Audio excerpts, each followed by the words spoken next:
Hello, this is the Green Corner Rebellion show. I'm Gregory Hardin II, and today I am here with Paul Dower. He is the person who did a documentary on me for his capstone, and he is a recent graduate of Oklahoma City University, which is in Ponca City, right? Yeah, somewhere around there, I think. I think it's near there, yeah. And most importantly, Paul is the best filmmaker in the entire history of the state of Please. Oklahoma. And I should know this because I study history and I know all history. So True. this is just a statement that is true. How are you doing today? I'm doing great, yeah, doing well. That's cool. That's cool. Yeah.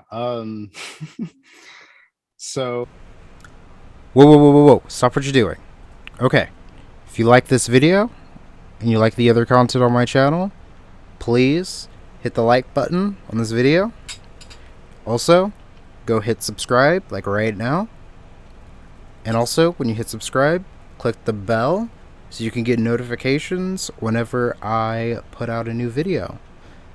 So, thanks. All right, enjoy the rest of the video. So, where are you from and where did you grow up? And tell me a little bit about your upbringing. Yeah, so I am born and raised in Tulsa, Oklahoma. Actually, it's funny, I think it's only like me and my dad are the only ones that were born in Oklahoma. My mom and my sisters were both born in Kansas. Um, but we originally lived in Wichita, but then like my mom was pregnant with me as we moved to Tulsa for my dad's job. Um, and my dad was born in Bartlesville, in the dinosaur era. So, but There's a the lot of good people that grew up in Bartlesville. I think how many state reps did? I think it's three of them, but I know for a fact Mickey Dollins and Forrest Bennett, two Democrats from South OKC, they both grew up in Bartlesville. So yeah. yeah, I feel like people sleep on Bartlesville, but it's a solid town. A lot of good stuff there. But anyway, so yeah, grew up in Tulsa. Went to mainly Catholic education. I was born and raised Catholic. Um, Mainly Catholic education, which if we want to get into my political views, it formulated a conservative mindset with myself within, just because that was the ideology I was mainly around, and um, but eventually with I'm a filmmaker, and so as for filmmaking, um I've always had the urge to create whenever it comes to that I've just always had an artistic drive. And so I tried a lot of things. I tried acting, singing, drawing, um, lots of different things. Nothing quite stuck like uh, filmmaking and photography. So that's what I do. I'm a filmmaker and photographer. And eventually I went to OCU for filmmaking. I originally auditioned for their music theater program because they have a fantastic music theater program. Where like Kristen Chenoweth and Kelly O'Hara came from. I didn't get into that. I got into the acting school, but then I decided to go to film school because that's what I wanted to do. Plus, they're offering more money, so that's where I went. And then over the course of the years, I mixed with like uh, college exposing me to more ideas, the pandemic, the 2020 election. My political mindset rapidly changed from right wing to left wing, over the course of a couple of months, or not really over the course of a couple of months. It's been a thing that's happening ever since I started going to OCU, just because I was out of that original thing, but it didn't really I didn't really change until that pandemic the self quarantine and whatnot. And Yeah, then that here I that am. changed a lot for people y'all's age, because I was in a group chat with some, I will say kids, because they were all younger than me at the time. Like a lot of them were in high school on Twitter, and this is 2019. So we're just summer of 2019. So we're watching like the Democratic primary, the debates, and all that stuff. And I think at the time, I think I was the oldest person in the group chat. And I think the youngest person was like 14 or 15, something like that. I'm like 21. And and I think at the beginning of the formation of this group chat, I was the furthest left in that chat, right? Mm-hmm. And then by the end of the primary, I was not the furthest left person in that chat. Like they all shifted significantly to the left, and like it's kind of funny to think about now, because I didn't really think too much about it at the time, but then I thought like, oh wow, like the pandemic really messed up a lot of people and changed a lot of people's minds on like a lot of things, like a lot of young people who I were think like in high school or about to be out of high school, because all these kids I think are out of high school or about to be out of high school now, and they're like, that forms their whole politics and worldview now, is that pandemic. And I couldn't imagine how I would have felt if I were their age and barely had a grasp on the world and that happened. But yeah, what were you about to say? yeah, I mean, I think the pandemic for a lot of people generally radicalized people one way or the other, or polarized people at least. Just from the 2020 was a heck of a year. Yeah. I think I think particularly where I made that switch was the the resurgence of the Black Lives Matter movement. That was really what I was like, oh, okay, I see. I've been wrong this entire time. And it was hard to see like a bunch of people protesting and all these protests across in the largest civil rights like protests in American history. It's hard to see that and be like, my my political prescriptions on this issue is correct. It's Yeah. it was very wrong, but Yeah, like I don't know. I wouldn't say it changed my politics, because by the time I was like 20, 21, my politics were kind of formed. But I would say that it made me, how do I say this? As some of us in the internet would say, made me more doomer, I guess. oh yeah, Because, you know, seeing how, the pandemic set in, and then seeing our government basically do almost not what they should have done. I was going to say almost the bare minimum, but they kind of didn't even do that. yeah. There's shelter in place and then a mean $600 Yeah, or what was, well, it wasn't $600. Well, if you were initially. well, that's if you were on unemployment, you got the unemployment plus the $600. Oh, true. Yeah. And then everyone got the one time, what was it, $1,200 check, was it? I think it's 1,400. 14 something. Because No, the 1,400 was later that was Biden. yeah. Yeah. Yeah, that's what you're getting the 600 from too, because remember he said like, Yeah, because the 1,400 is going to be the 2,000. Yeah, yeah, but either way, weird hill to die on. But yeah, but you know what I'm saying, like, because during this, what was it? Because there was a lot of people, and if we, I think it's kind of, I think some people don't want to bring this up, but I feel like this could be a good thing to bring up when talking about the student loan debt cancellation thing. There's like a whole generation of college kids that literally got nothing from the pandemic relief or whatever, because if you didn't live on your own or work full time in order to have a separate tax return from your parents, you didn't get the $1,200 check. That was me. I didn't get it. See, I didn't get it either. Yeah. Yeah. And, it wasn't like I wasn't working. I was Mhm. working, but I didn't Same. work, enough to, not be claimed as a dependent under my parents. Same. And Yeah. I was out of work literally for, what was it? Because I was substitute teaching.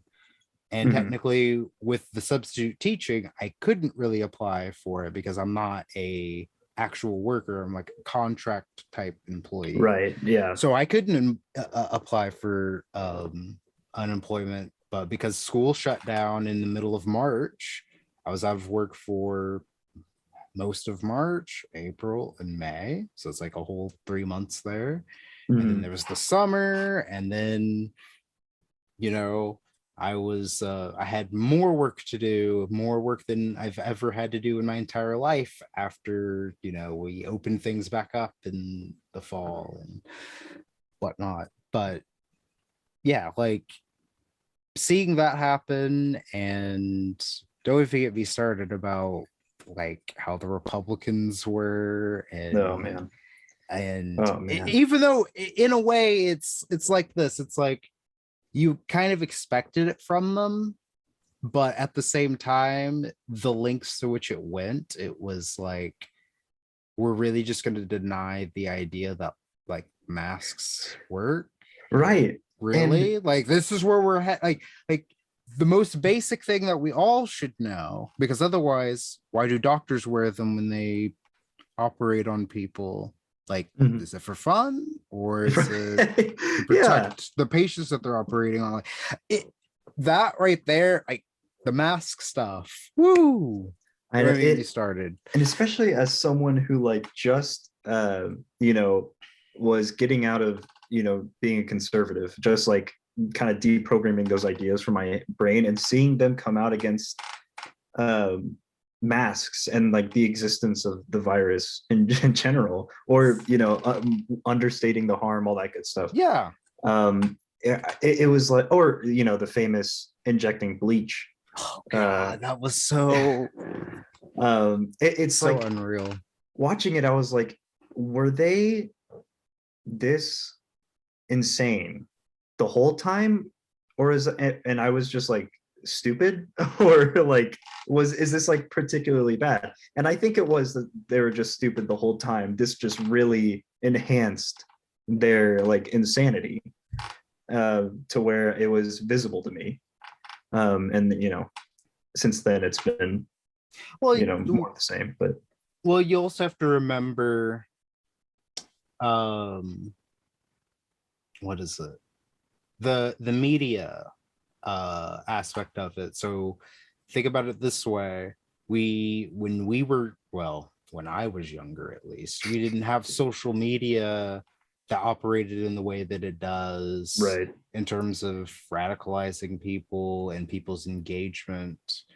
And before we were both born, this is something we can both share. Not we can both not be able to relate to. There wasn't Fox News before or after we were born, or before we were born. So right. There wasn't this media, mass media system on the right that was pretty much solely there to not just be a propaganda arm for the Republican Party or the conservative movement, but for capital and money and business entirely, and rich people. Mm-hmm. So, because I feel like that is the bigger factor in all of this, not so much just Republicans being Republicans, because right, they didn't just get to be that way just because that's them. Like there's something causing that, right, and that propaganda, it works.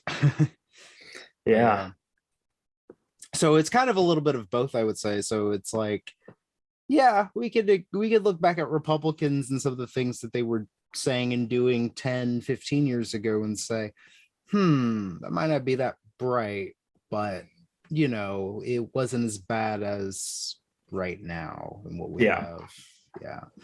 So it's a little bit of both. I wouldn't, because I still meet people who were Republicans 10 or even like 6, 7 years ago who don't really, who aren't this type of Republican, you know? Right.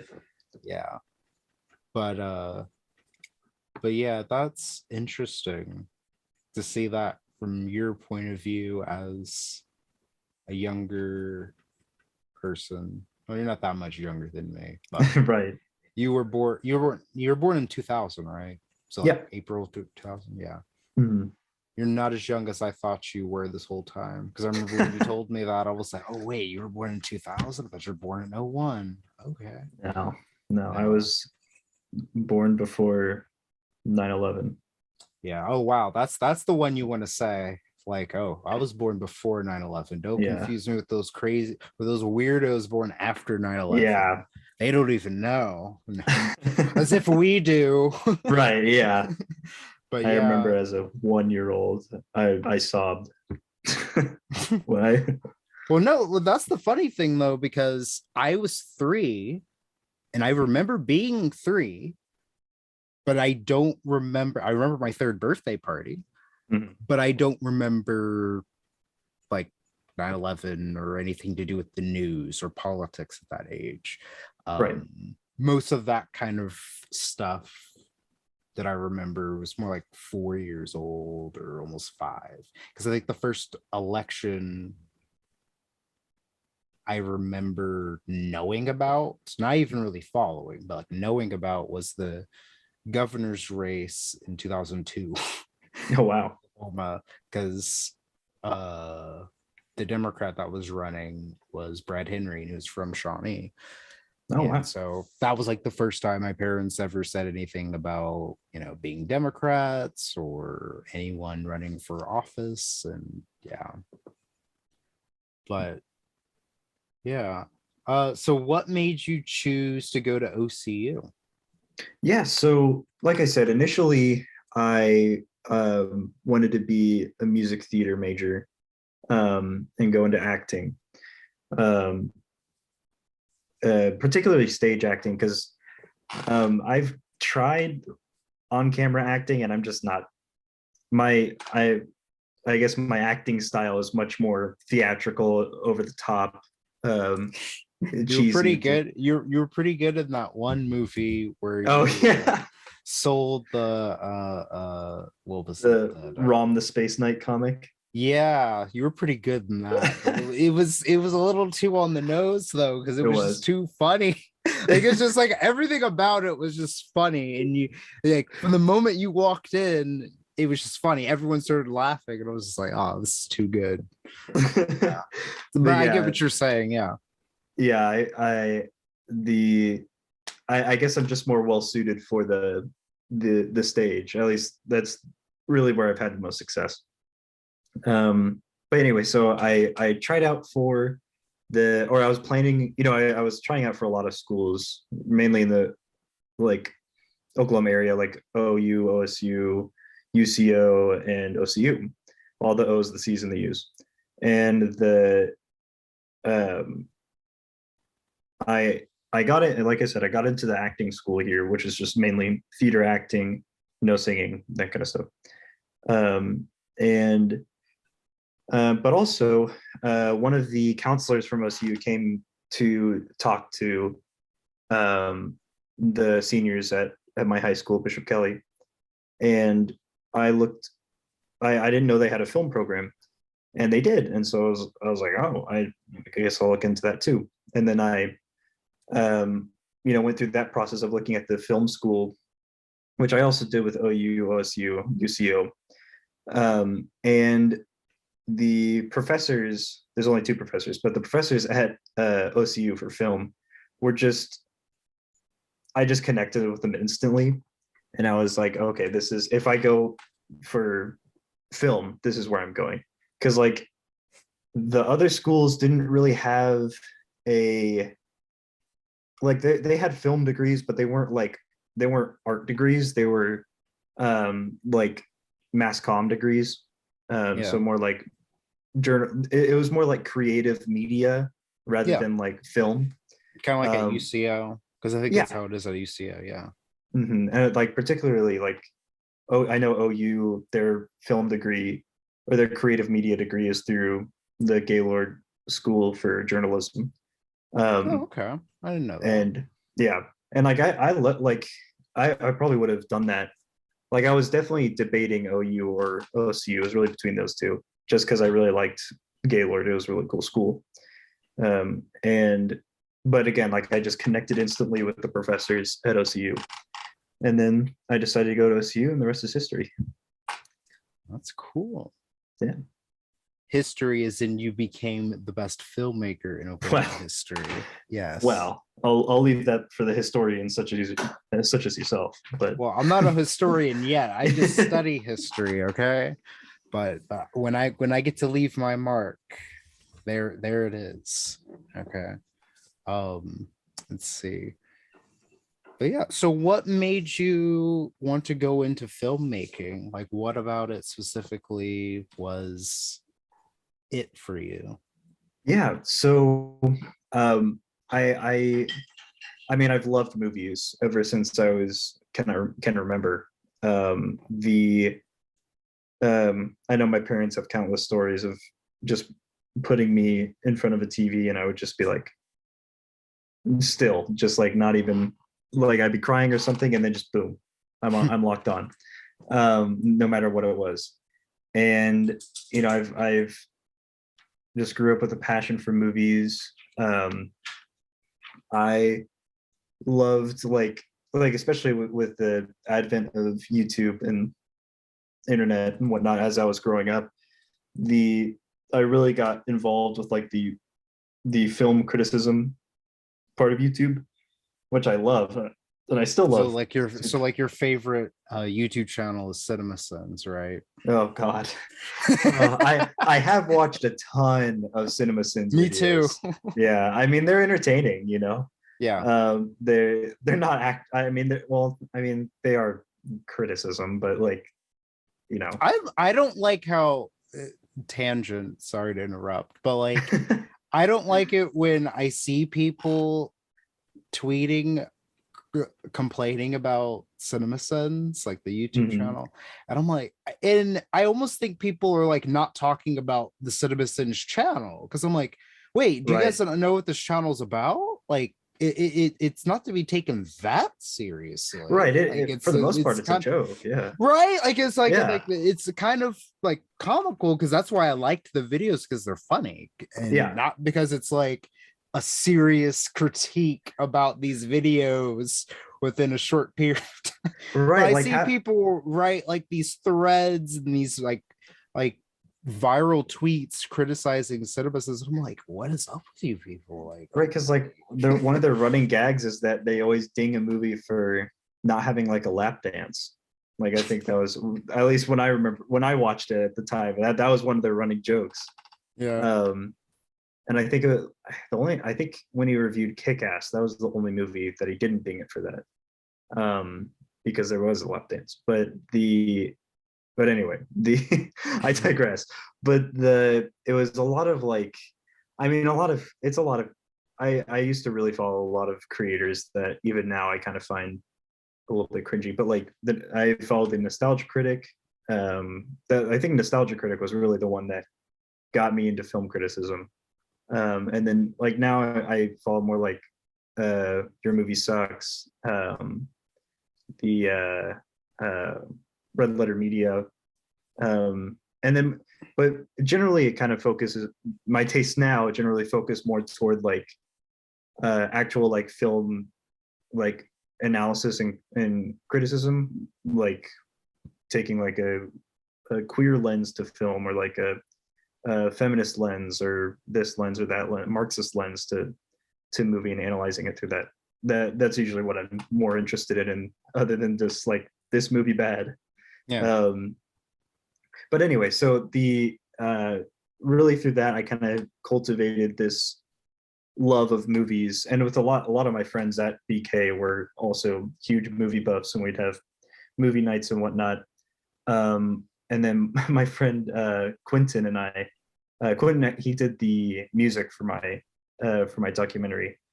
He wrote this killer song for my documentary. But the we made a ton of like short skit movies that we posted on YouTube.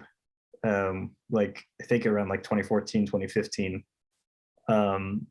Some of them are not so great. I think our first one really holds up pretty well actually, because it's like a foreign film parody of like a foreign like kung fu movie parody. Um, and I think it's, you know, I think it's pretty funny. Um, but but yeah, just that kind of stuff. I just really liked. I don't know, there's something about like the medium of film that like putting images together to tell a story, and how something like that works together to tell a story is so fascinating to me. And how, I mean, movies are like, I think probably now like the dominant cultural like medium. Like I think a lot of our um you know, like there's like novels, but it's like, oh, when's the film adaptation? Or like comics now. It feels like a Yeah. lot of comics are just breeding ground for film ideas, instead of stories on their own. But I don't know, it just like film just seems kind of like the pinnacle of art to me. And that's a very subjective statement, but it's just like there's something about it that I just love. There's so much thought, so like, I've always loved like messing with cameras, um, like the technical aspects. I find really interesting, like, you know, the just so much stuff you learn through osmosis by making films. But yeah, that's pretty much why. That's cool. Um, yeah, I've always kind of been interested in movies, not so much making them, but just watching. Mhm. Because I remember whenever I was younger, so whenever I was like 4 or 5 years old, that's when DVDs started to become popular. Yeah, yeah, Imagine saying that to a high schooler now. They I look know, at you so weird. I Like, know, I know. really?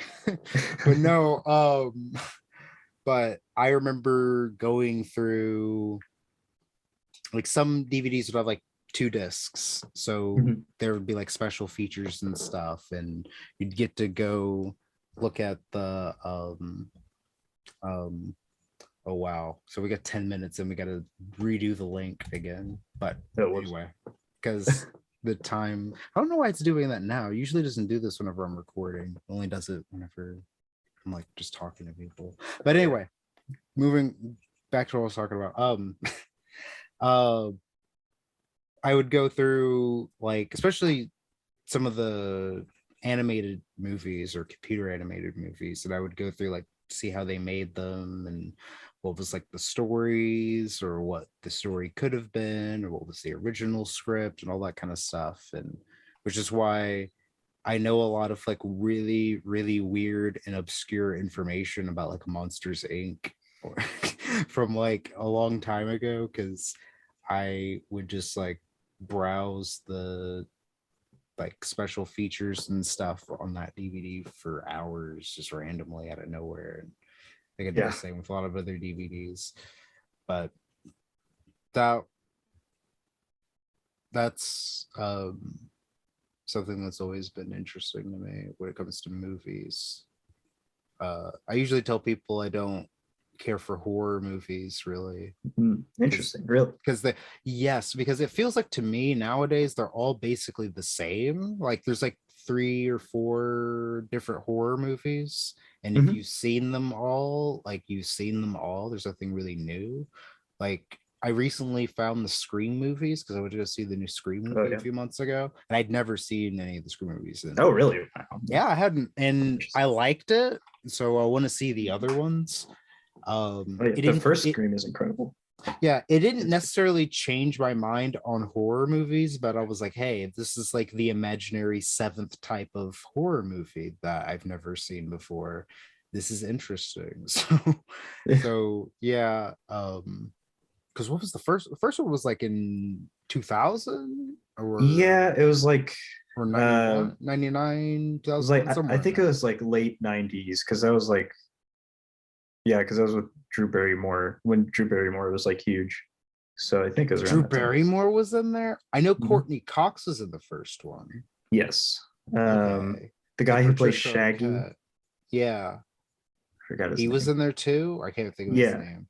the Yeah. yeah the guy that played the live action Shaggy. Yeah. In the Um, movies that you think are bad. oh yes, I do. I do. Sue me.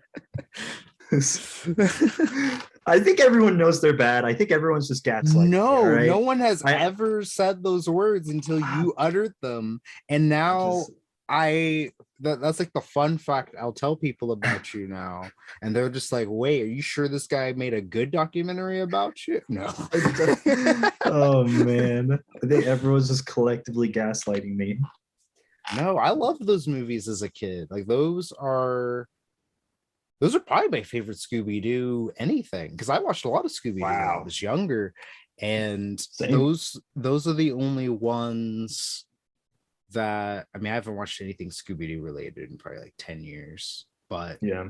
like those are the ones that I look back at and I'm like, hey, if those were like on TV right now when I was scrolling through, I'd probably stop and watch them because they were I liked them. They were good.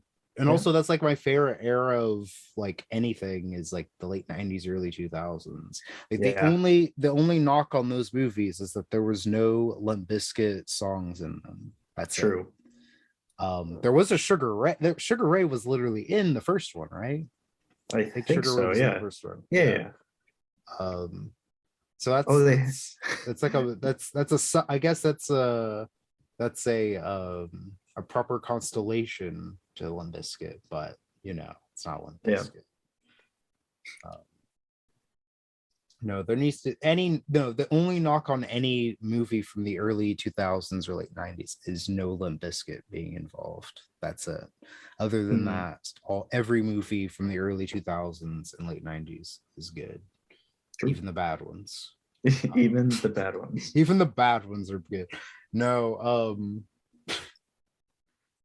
but yeah, movies. I mostly like comedies though. But Yeah. so do you know Ocean's 11? Yeah. Okay, do you know Tower Heist? Yes. Did you know that Tower Heist was originally supposed to be a black version of Ocean's Ocean's 11? 11. Yeah. I Yeah, did know that. and so this is how I found this out. I had to sub for a teacher. Shout out to Mr. Bartley. He has a class called Film was Lit, and they had to watch Ocean's 11.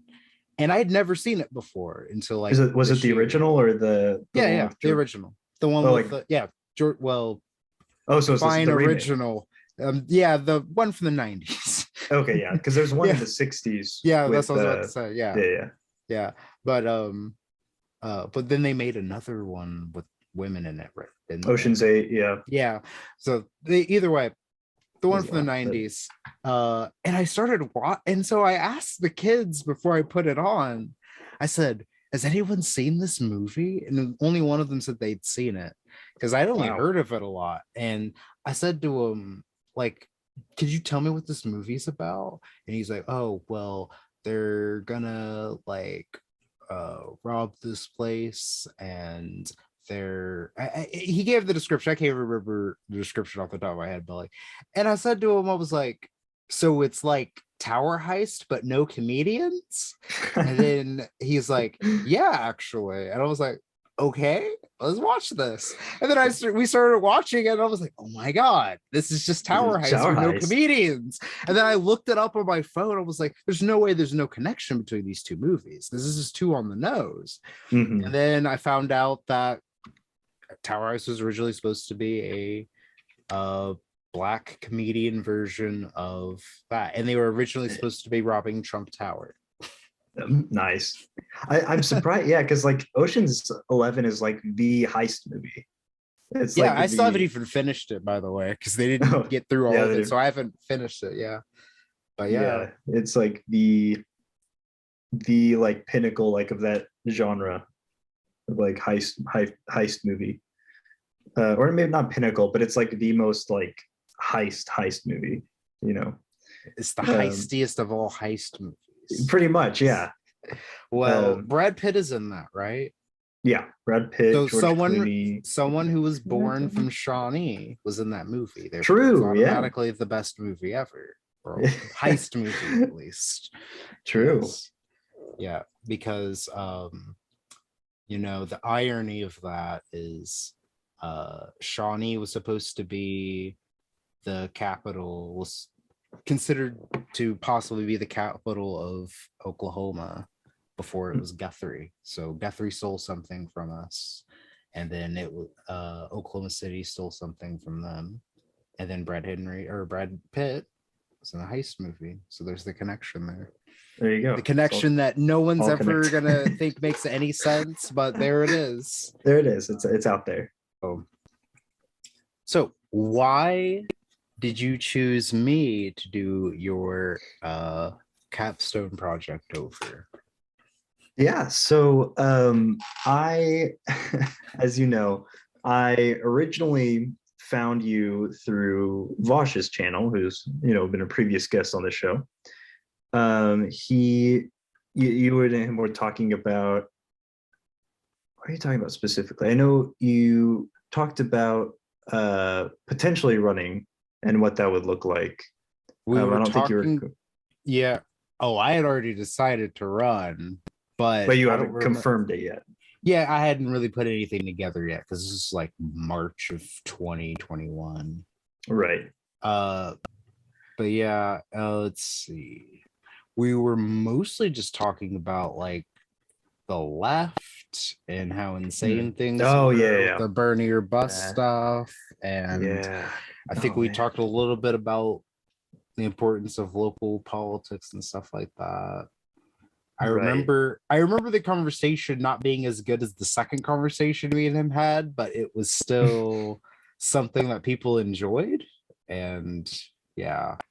And Yeah. apparently I ended up getting someone to do a documentary on me. I was interesting Yeah. enough in that conversation for someone to decide they want to do a documentary on me, and also have someone else from Oklahoma reach out to me so they can do some graphics for my campaign, like the one that you're seeing on Paul's shirt over there, and like the one she also did the design for my graphic design for my channel as well.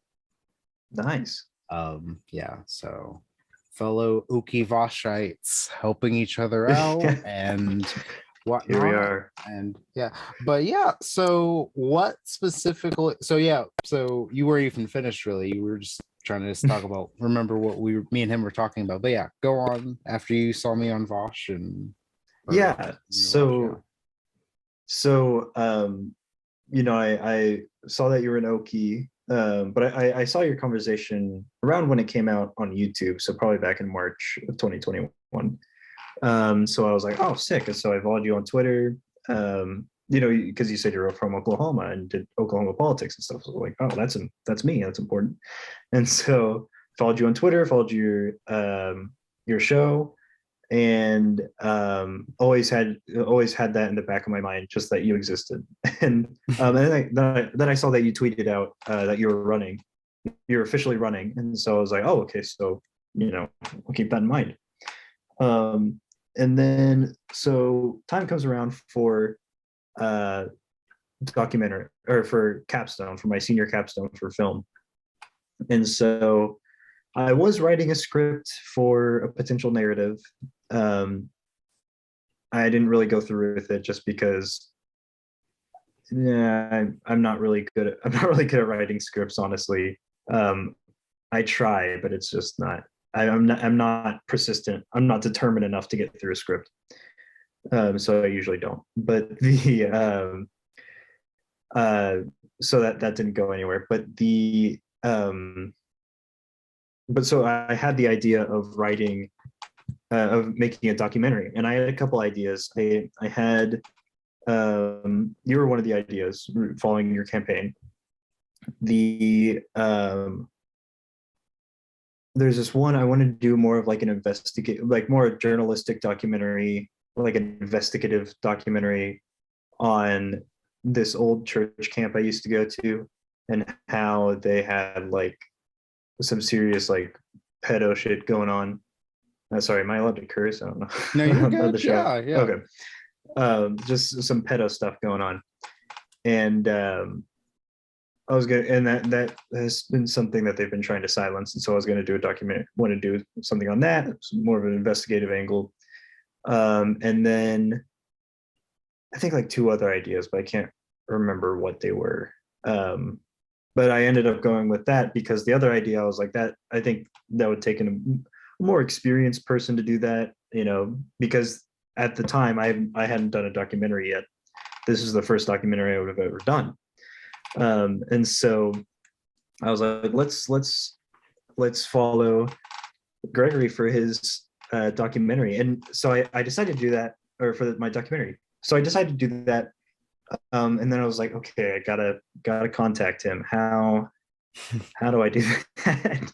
And so I was like looking like through the links on your Twitter and stuff, and like on your channel, like trying to find an email. But I don't think I ever got an email. I think the closest I got was on your LinkedIn, but I didn't want to message you through LinkedIn because I don't know how often you check LinkedIn, but you tweet quite often. So I was like, Twitter would probably be the best option. And saying I tweet quite often is very charitable, especially for back then. No, actually, I think I was still taking a break from Twitter around that time, so I wasn't tweeting as much. But yeah, but still, Twitter. Yeah. But so I drafted up this message and sent it to you. And I remember after I sent it, I was like, there is zero chance that he is going to respond or even say yes.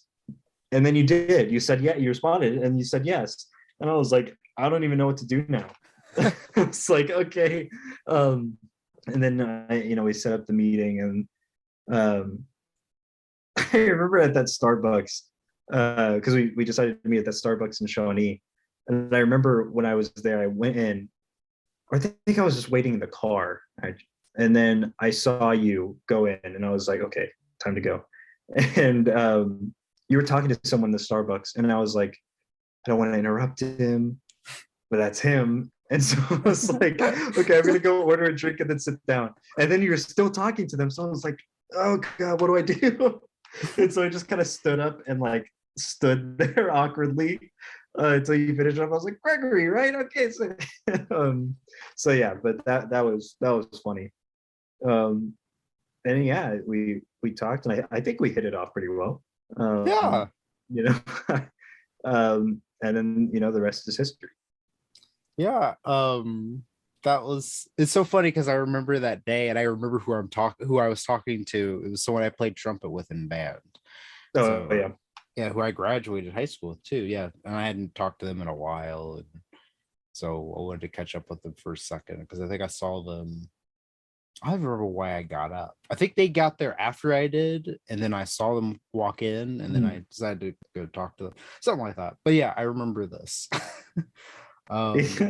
It's so funny thinking that someone would think to themselves after DMing me on Twitter, oh, he's not going to respond, or he's not going to like that's insane. Like, that's so wild to me, because I'm like, don't get me wrong, I get quite a few DMs, give or take whatever the time of the week or month is, but I usually respond to everything, and I'm not that flooded with, messages. So it's just funny to hear someone think like, oh no, he's not going to respond. Like, it's so weird to hear. Because I just like, if I were in your position, I'd be like, this random guy is asking to do a documentary about me, that I don't know. I don't know if I would say yes, honestly, if I were in your position. I'm trying to think. Hold on, let me find this. Whoa. Okay. What did I do on Twitter? Okay. No, I'm not gonna check No. my notifications right now. I'm just gonna look through our messages so I can find this what you said. Because I want to read it because I haven't looked at it in a while. Okay. Probably just see as Mr. Hardin. If I had to guess. Yes, you did. You did. Yeah. It's September 3rd, 2021. Oh wow. Oh yeah. Oh yeah. It's Yeah. Very formal. I'm gonna read the whole thing. Okay. Oh god. Oh god. I'm gonna read the whole thing. It's hello, Mr. Hardin. My name is Paul Dower. I'm a film student at Oklahoma City University. I recently came across you. You misspelled came, by the way. You left off the That's the cam. Oh, I did. Yes, I recently Brutal. came across your show, Green Corn Rebellion, and I really enjoy your work. I was wondering if I could film a documentary for my capstone about you, your show, and the campaign for state office. Would that be something you would be interested in? We can meet up sometime in the near future, discuss more if you would like. I look forward to your response. Thank you so much. Best, Paul Dower. And I answered back at 4. It says 4:03 that day. So it was like 3 hours later because it was almost 1. And you said, "Oh my goodness, awesome." That's how I was, because I was like, what? I was like, oh my god, he actually responded. Oh wow. And it was so fun because whenever I got it, I was subbing at Shawnee Middle School that day. And I remember the teacher I was subbing for too. I don't remember her name off the top of my head. I know who she is when I see her. And I think I read it like right before lunch was over or right before plan was over, something like that. Because I remember seeing it and was like, wait, what was just asked of me? I was in disbelief that someone had asked that to me. Like someone was to do a what on me for what? And they're what? Huh?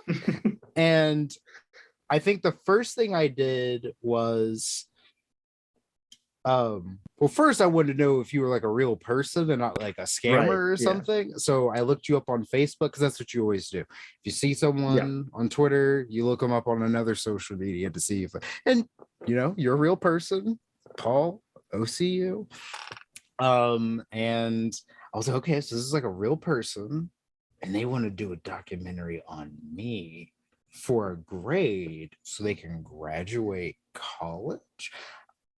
I don't know about that, but okay. I'm gonna, you know, ask my at the time campaign manager and my treasurer and see what they think. And they said, go ahead and make sure you're gonna have access to the, you know, recordings and whatnot and see the documentary beforehand if it's finalized. I was like, okay, I'll say yes. And so I said yes, and here we are.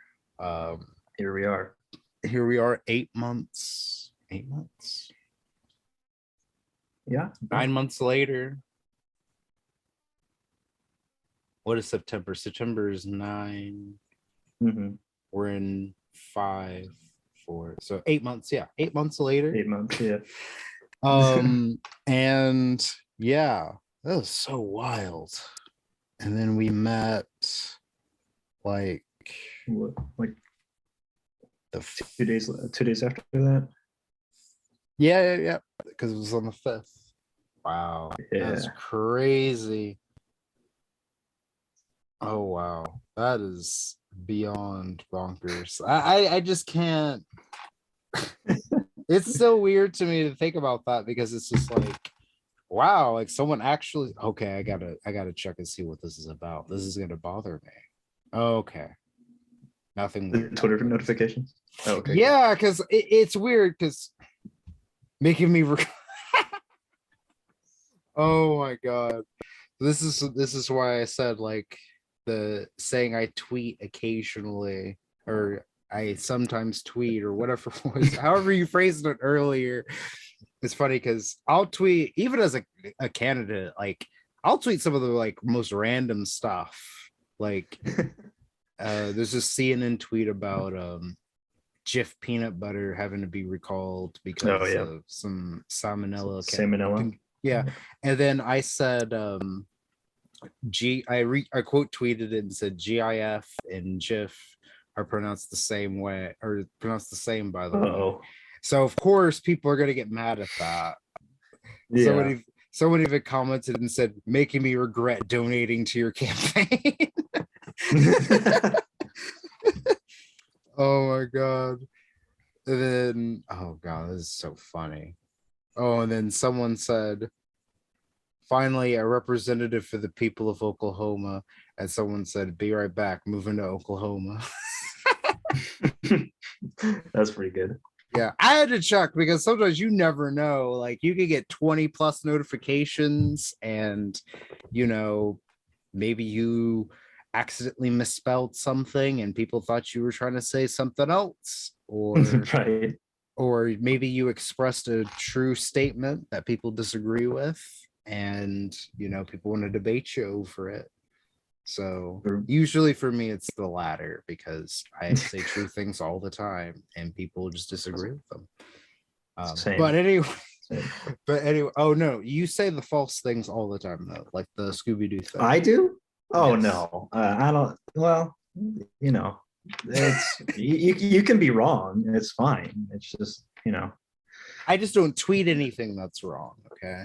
Well, I keep the wrong things to myself.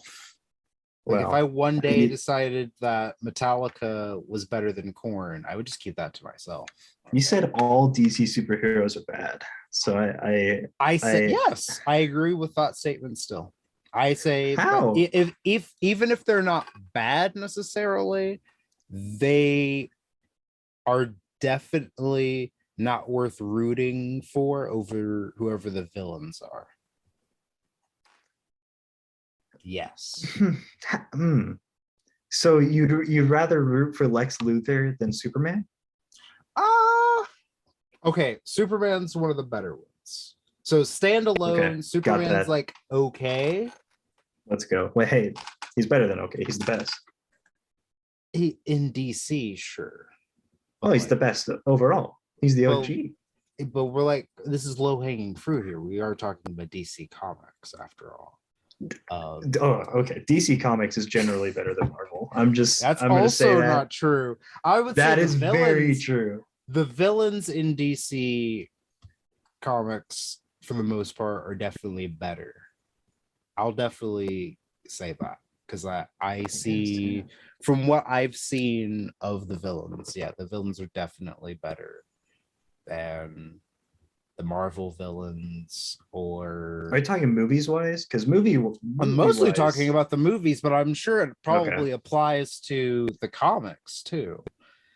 I'm not familiar with the comics really at all, but you know, the movies I'm like at least 75% familiar. the current DC movies are pretty bad. I'll give you that. The Snyderverse sucks. It's terrible. I would say, well, I still think that the villain movies are better though. Oh yeah, well, Joker's amazing. Birds of Prey is amazing. I haven't seen the new. You haven't seen Birds of Prey? Mm-hmm. Why are we even speaking right now? You need to be doing that right now, not talking to me. I need to check that. It's on HBO Max, isn't it? I don't know. I saw it in theaters whenever it came out. I don't even remember when it came out. It was like a year or two ago, something like that. I think it was like right before the pandemic. Was it like that long ago? February of 2020. I'm pretty sure, yeah, because it came out the same time as Sonic, and Sonic was 2020 as well. Yeah. Well, no. Mm-hmm. Well, yeah, no, it was because it was around the same time as Sonic, and then I remember it Hmm. was also around the same time as like Onward, um, which Okay, then they put on. so Onward, I remember when it came out because that was the last Yeah, movie I saw in theaters before the pandemic yeah. started. Mine was Sonic the Hedgehog. Was Sonic also around that same time? That That's was the last movie I saw before the pandemic, and I'm pretty sure Birds of Prey was there too. Like I remember seeing it and like seeing it on the posters and stuff. let me make sure of this because I want to check this out because I saw all three of these in theaters. I just have a hard time believing this was all within weeks of each other because it They feels were they like, were 100% because Onward was in March, yeah. and then Sonic and Birds of Prey were February. So Sonic is February 14th, Yeah, that was Valentine's 2020. Day. That's right. Yeah, I And remember that. then let's see, Birds. I remember because there's a big meme at my film school that was going to be the Valentine's Day like get away with your honey to go see Sonic the Hedgehog. Let's see. And then Birds of Prey was February 7th. Wow, that's Yep. crazy. I had no idea all those were just right by each other. Yeah. Oh well. Yeah. That's but then again, that kind of goes back into the whole was 2000 was 2020 even real? Like No, because that was also 1917 came out in January of of that year. 2020? Oh wow, I saw Mhm. that too because that was the one that was The based Sam around Mendes movie. World War One and that Mhm. soldier. Yeah, I remember seeing It that was like the one with take. Yeah. with he had a deformed face, right? Is this sort of this what I'm talking? I don't think he had No, a. I don't think he had a deformed face. I this is think a that was just different his face. movie. This is a oh, maybe I'm talking about a different movie. I think it's the World War One movie with like the it was like all like it was made to look like all one take. Like there was no cuts in the movie. Wait, was this the The Sam Mendes. one where? No, I saw it. I'll just say that. I just Yeah. don't remember which one. I think I'm getting it confused with something else though. But either way, I think because there's like been like two or three different movies based around World War One that have come Oh, out. you might be. Are you thinking of Are you thinking of Wonder Woman? No, no, no, no, no, no. Oh, okay. Because I I was don't thinking it even was like remember Dark. Wonder Woman, but I seen it, but I Oh, don't okay. remember it. Because Wonder Woman was like 2018, right, or 2019? Yeah, it was. It was. I think it was 2017 actually. Oh, okay. Uh, Maybe I didn't see it then. it was I pretty no, I early think on. I did. Either Wonder. And then Okay, there's the new wait. one that came out like the end of 2020. Okay, because Well, aren't 1984. because don't I could just be crazy, but I swear this is a thing. The storyline to Captain Marvel and like Wonder Woman are like very similar in some like really weird ways. Am I wrong? Uh, yeah. I haven't really thought about it honestly. Maybe I could just be crazy because like there's like might be crazy. because which one had Samuel L. Jackson in it? Captain Marvel. Okay, they traveled back in time in that movie, right? No, they just it It took was place just in the based 90s. in the okay, that's it. Yeah. Because the other Mhm. because the Wonder Woman was based in the 80s, right? Yeah. Well, I think it was that Wonder Woman and Captain America had the first Avenger had a lot of similarities Possibly. because that one was like World War II, World War One. Maybe. Both have shields. Both have Hmm. uh, there's a man named a man played by Chris. Chris dies. That kind of stuff. Hmm. Um, Okay. or sacrifices himself, I think. But yeah, it was yeah, it was a kooky time. How do we get to this topic? What were we talking about? Yeah, that's what I was about to say. Like we got Oh, to we're talking I about was Twitter. No, we were Oh, talking DC. about That's that. right. That's right. We were that That's wasn't right. even the beginning of the question, but sure. We were Yeah, talking about DC. no, yeah, we were talking about Yeah. DC. That's what it was. But Yeah. yeah. Anyway, um, Oh, the new we were t- Suicide Squad was also, I was gonna say that that was was really really good good. too. That Yeah. was James Gunn. That was solid. Um, yeah, they blew up Pete Davidson. That made me happy. And now he's leaving SNL. And that's sad. Actually, like a whole bunch of people are leaving SNL, actually. It's like 5 or 6 different people. Oh, It's really? sad.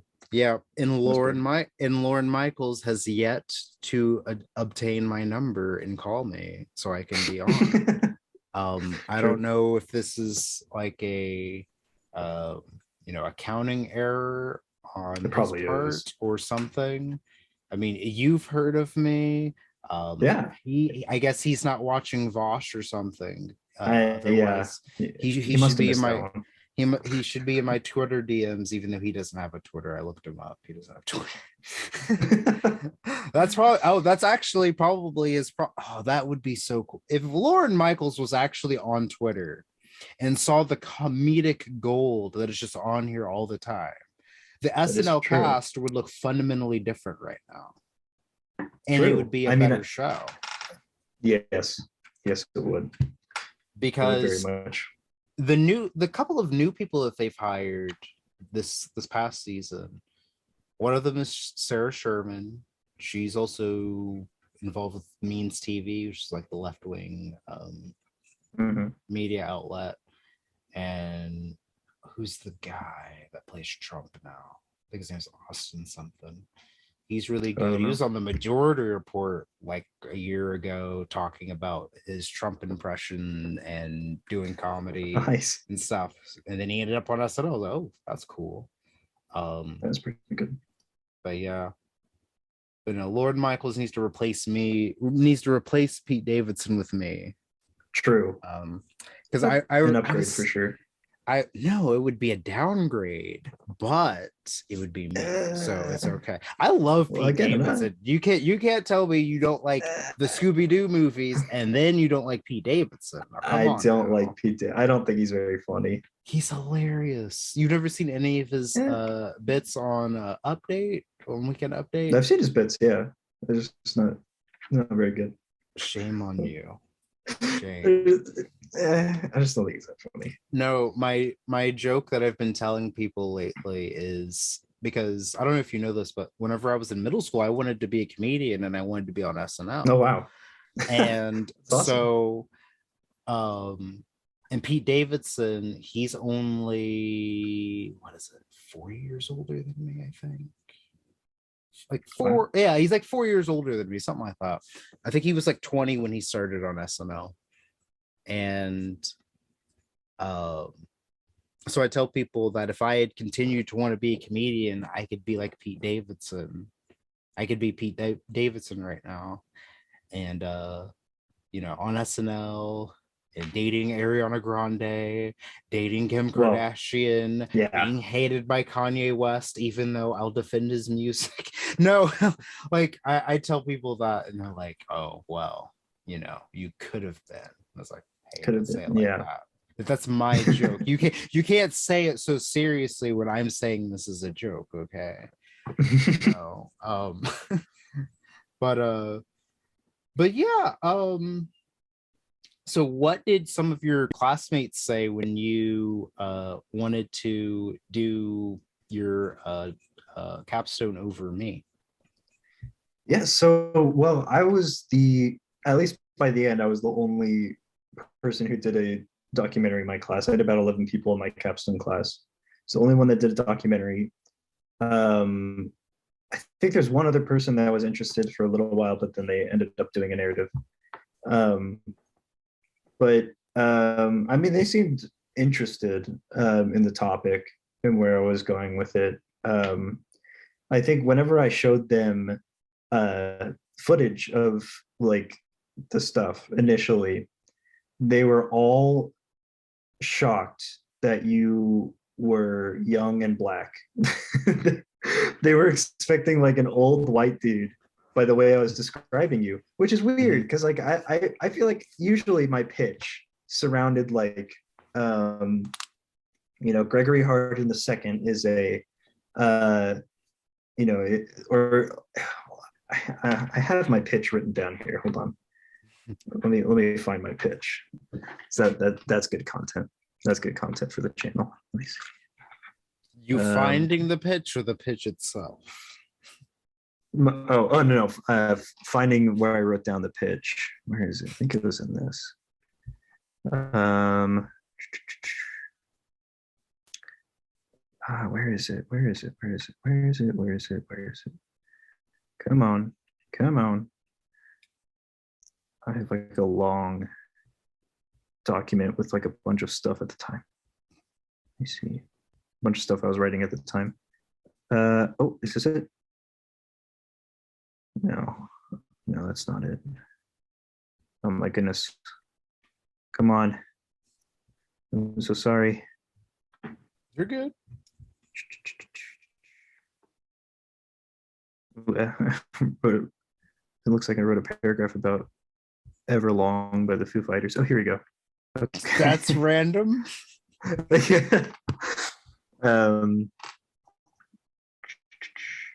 think it's this is a general. Okay, so something along the lines of this. Political podcaster, substitute teacher, and new metal enthusiast Gregory Hardin II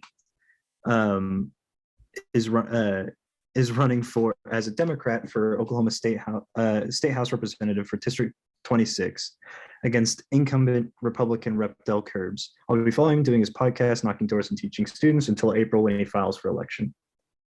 That was my. I guess that was a bit anticlimactic, but here's some. And then just generally like, the film will be shot by myself, all that kind of stuff. That was a bit anticlimactic, but I thought it was better. Though, because why would they think old man or older man if they hear podcast? First of all, old men with a podcast, and then substitute teaching. And what else did you mention in there? New metal enthusiast. That particularly.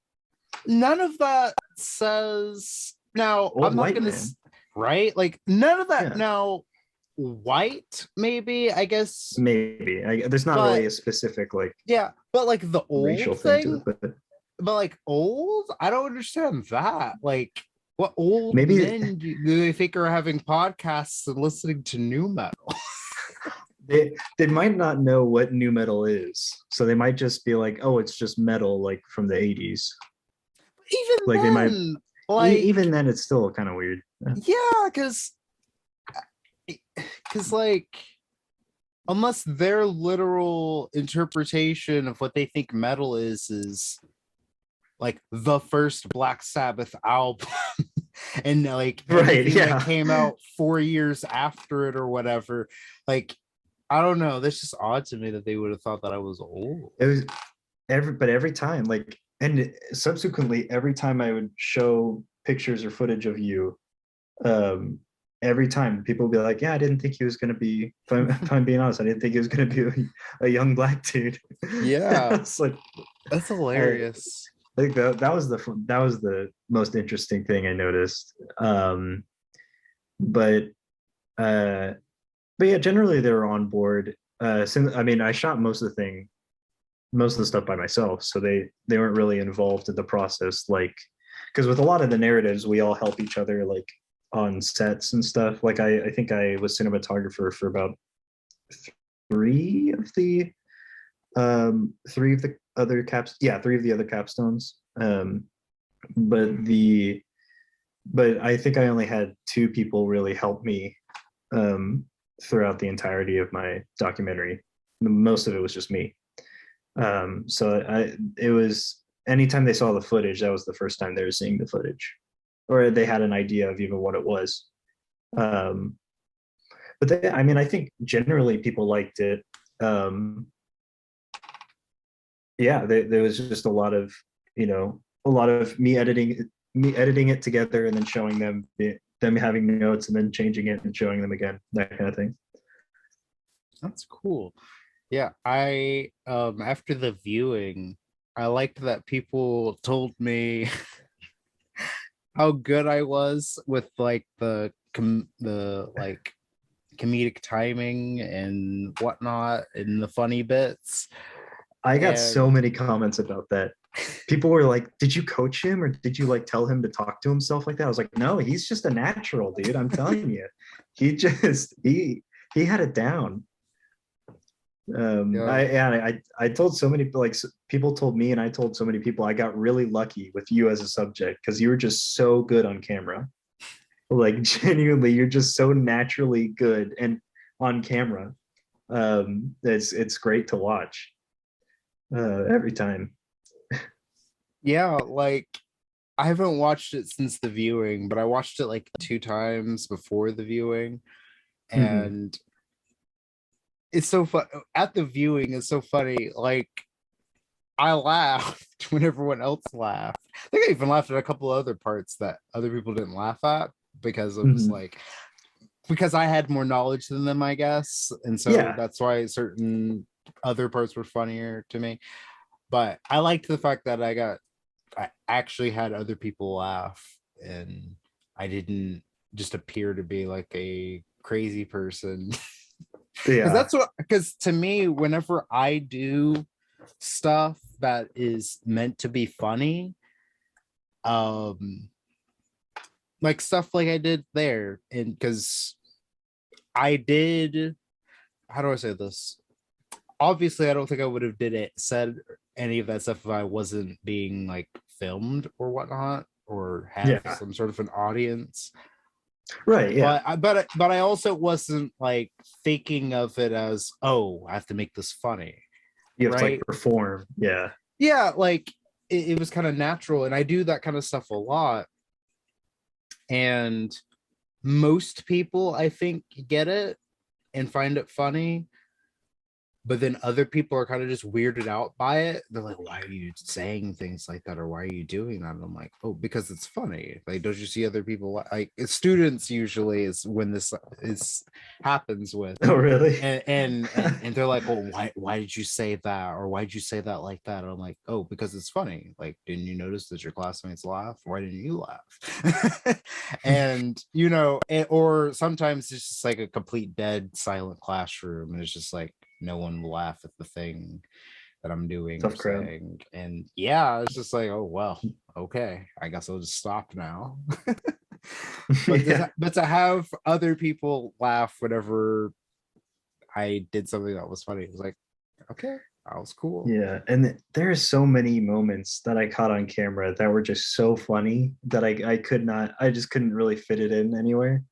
Yes, Um, like, oh, what was the with Evan whenever we went knocking doors that oh yeah, I time? still need to send you Yeah, that. Yeah. I yes, keep forgetting. the James Brown thing. I don't even remember how that came up. What was it that we even well, how did that even come up? Like I think it was were I you think you were, telling me because I think you were telling me to talk so I could get them yes. Yeah, so we could get fix the mic. the audio. Yeah, and there was like 2 different times where you had me do that. And the first Mhm. time I just started going off about the movie Dogma and how Alanis Yes. Morissette had a song. And your professor was like, that was random. How did he just like do all that and say all that just like out of the Yeah. blue when you asked Dude, me to say something? And then the other the time amount it was, yeah, go ahead. sorry, the amount of music monologues I have from you, just like talking about music and various stuff. It's a lot. I think it's probably like an eighth of my footage of you talking to me about about like music. It's good. But there is some really funny stuff. Like there are some kooky characters at the Arts and Ambition Festival. There there is some people that were just they were very,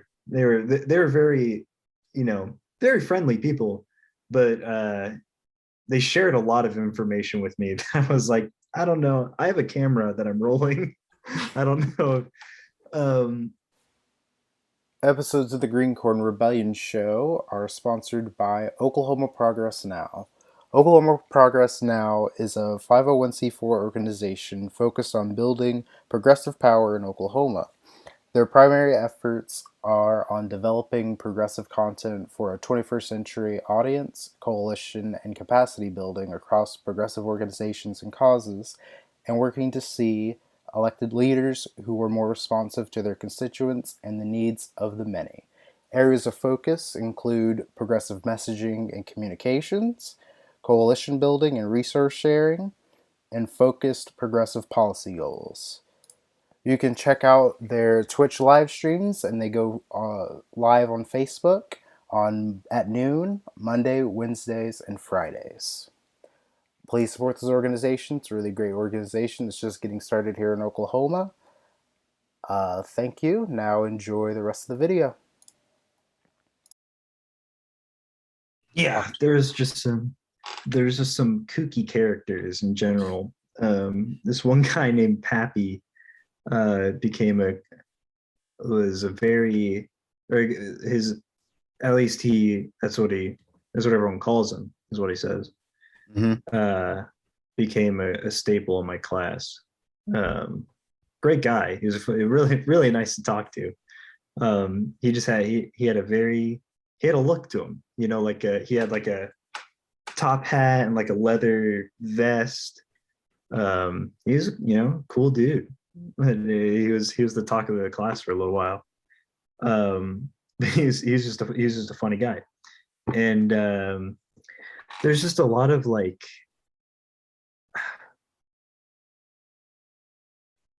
just like little moments of like from like social interactions just from everyone that you don't really notice in person, but then looking back in the footage you're like, oh, like this person was trying to do this or like trying to make a joke, and like no one it was a swing and a miss. Or like this person was going somewhere but then got interrupted by this person, just kind of like little social interactions that are just so fascinating um to watch back. um they're just really funny. Yeah. Yeah, but no, I want to say one of my favorite comments that had to do with music. That's probably that James Brown comment with Evan. That was good. That was so funny. It was what did we how did we start this? Oh, I think I started talking about how a lot of students of mine don't know who um what was that? What was it? Lord. Yeah. They don't know who Lord is. And I thought They that don't know was who Lord weird. is. Yes. That's And that's really weird. and and it just weirds me out that they don't know who Lord is, because Lord was just popular like whenever I was in high school, which wasn't that long ago. Yeah. And Evan was like, and then Evan said, "Oh well, that was like a long time ago, like and she hasn't really been popular at all since then." I'm like, okay, but no. And then I started talking about how like we wouldn't have their Billie Eilish that they listen to without Lord, Yeah, that's what it was. and then Lord without Lana Del Rey, and I guess what was it? I don't know. I think even then I was like, I don't know who you would say between like what 09, like 2000, like 09 would be, but like before then you'd have Fiona Apple, then Alanis Morissette, and then he said, um, Evan said like, "Oh, music isn't that linear," or something like that. And I said, Hmm. well, sure, but like in a lot of ways it is, because certain genres that we have evolve from other genres and replace those genres in terms of prominence. And he said, I can't remember what his rebuttal to that was. And then Yeah, he that started was talking about classical music, and I said, oh well, people still make that music, they just don't really call it that same thing, they just call it like neoclassical or something of that nature, right. but it's still based around the same stuff. And then he said, I think he started to say that, well, he was a music major, so he has a degree in music, so like I think this is what he started to bring up next. And he said something else. I think he just repeated himself again. He said, music isn't that linear like that. And then I said, oh, yeah, well, I can't remember what the direct phrase was because it was something so wild. It was like, oh, yeah, well, tell me why funk music doesn't exist anymore or something. Yeah, I I can't think that remember was what it it. was. Yeah. Yeah. And then he was like, quiet. He's like, we still have funk music. And I'm like, well, how come there hasn't been a funk song that was popular since like the 70s? And that was just James Brown. And then I started going on about how hip hop replaced funk music when it comes to the that area of like rhythm and blues influenced type music or whatnot. I don't know, but I can't remember what the phrase was, but I thought that was so funny the way that I said that. That was pretty funny. Yeah, but no, oh wow. uh and let's see, well, so what did you think of Shawnee and having to drive to Shawnee and be around Shawnee so much? Shawnee was nice. I think I was definitely expecting it to be smaller than it was. Oh really? It was a pretty sizable town, yeah. Um, I think it's probably, Bigger than I Ponca don't know if City, it obviously. they obviously, but I think it was about, it's probably a little smaller than Bartlesville, I would say. Yeah. Um, yeah, and I was just expecting it to be.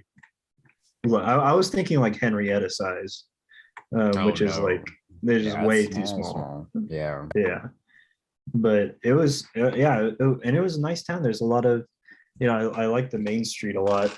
Um, you know, yeah, it was a nice town overall.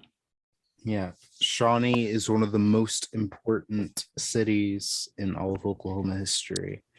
And that is just like a true statement. That's not Mhm. me Yeah, overestimating Shawnee's importance. It's just true. Um, yeah.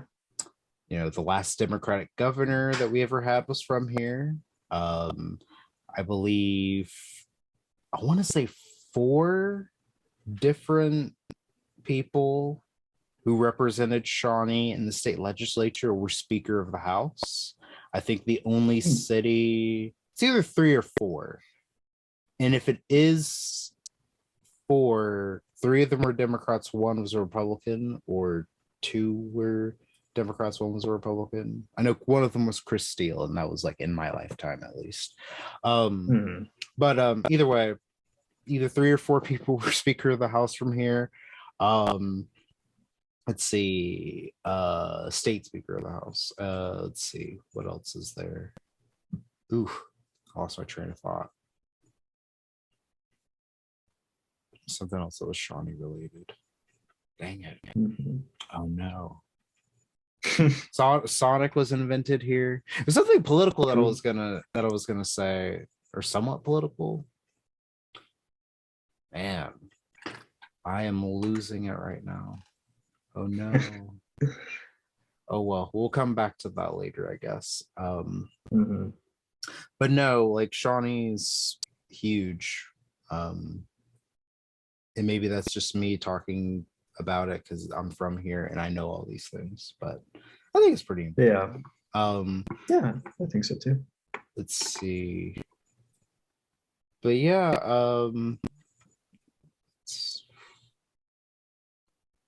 hmm.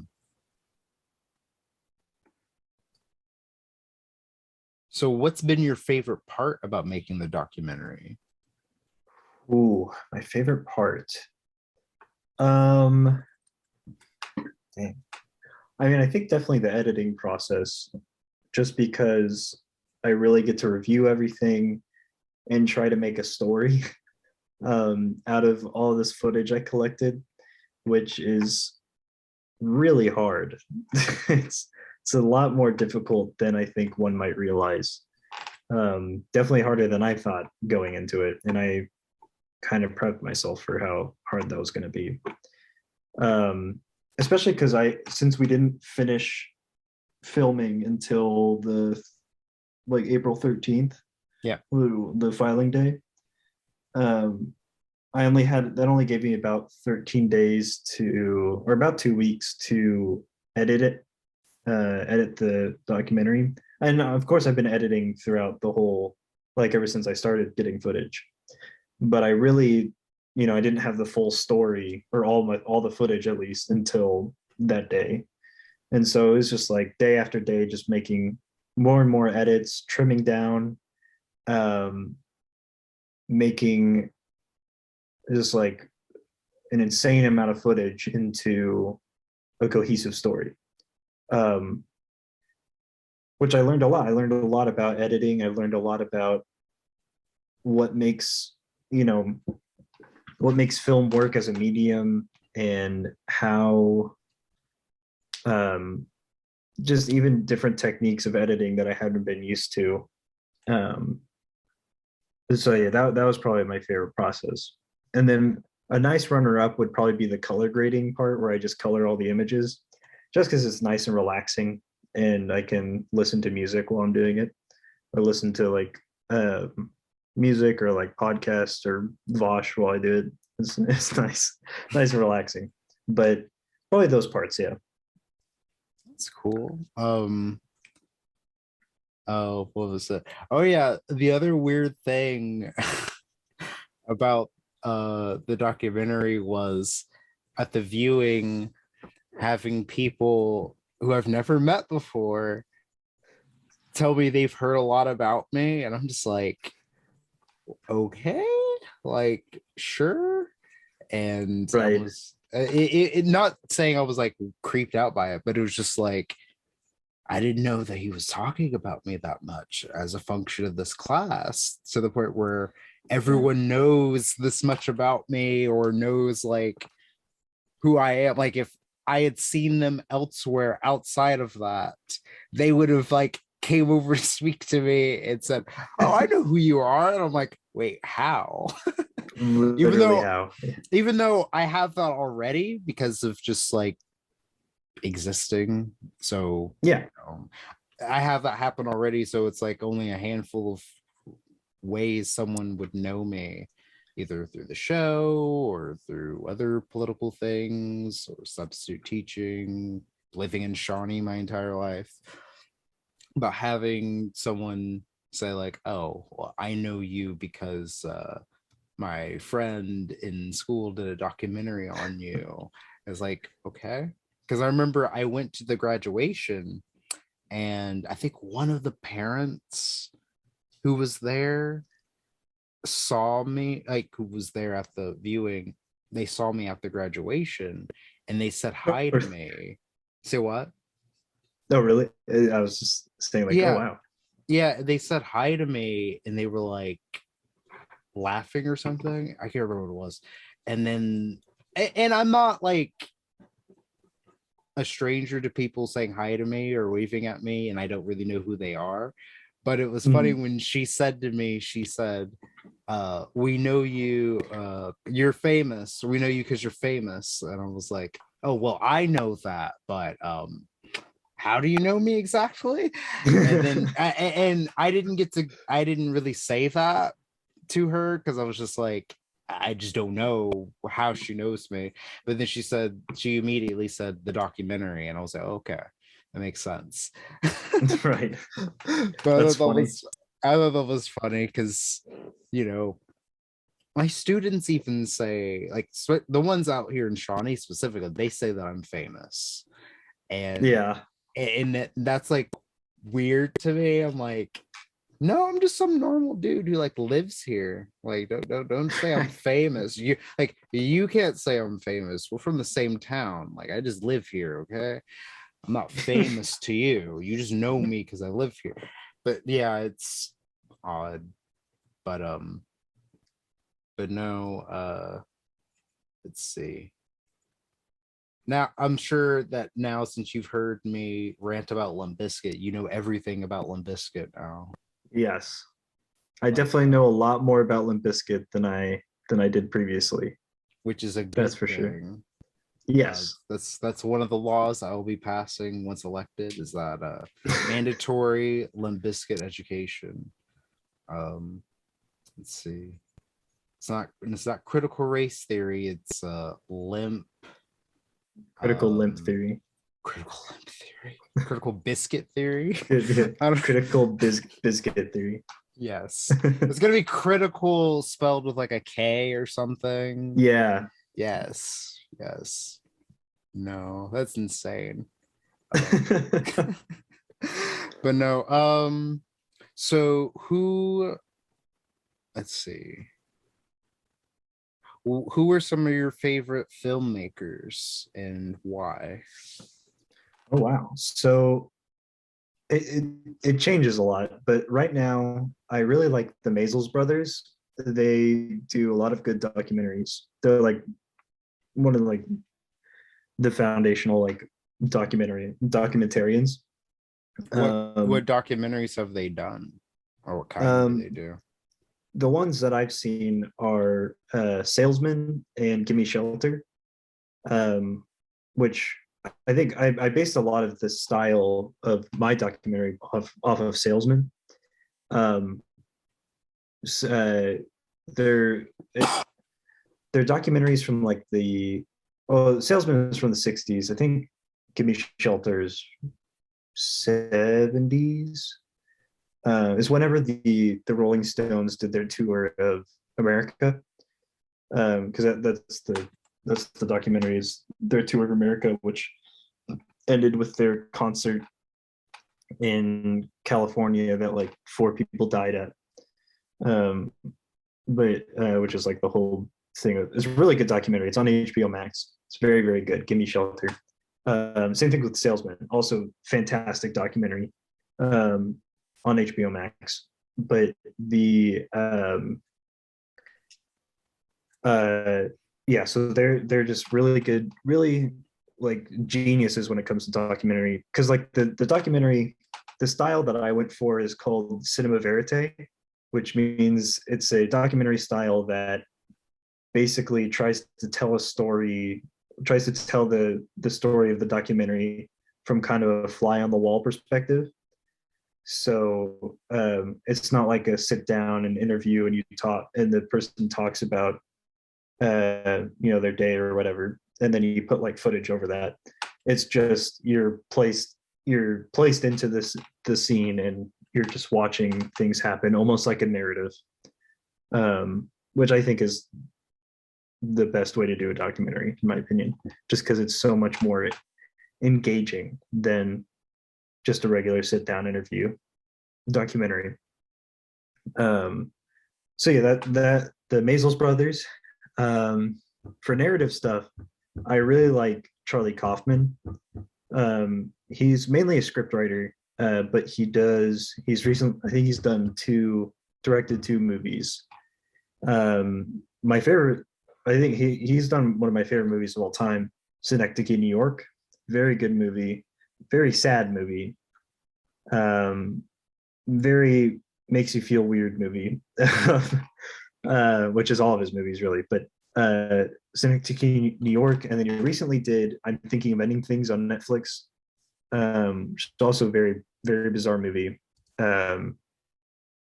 He's also done movies like Being John Malkovich, which is like hilarious movie, and Adaptation with Nick Cage, or it's Nick Cage playing Charlie Kaufman and Charlie Kaufman's fictional twin brother, which is crazy.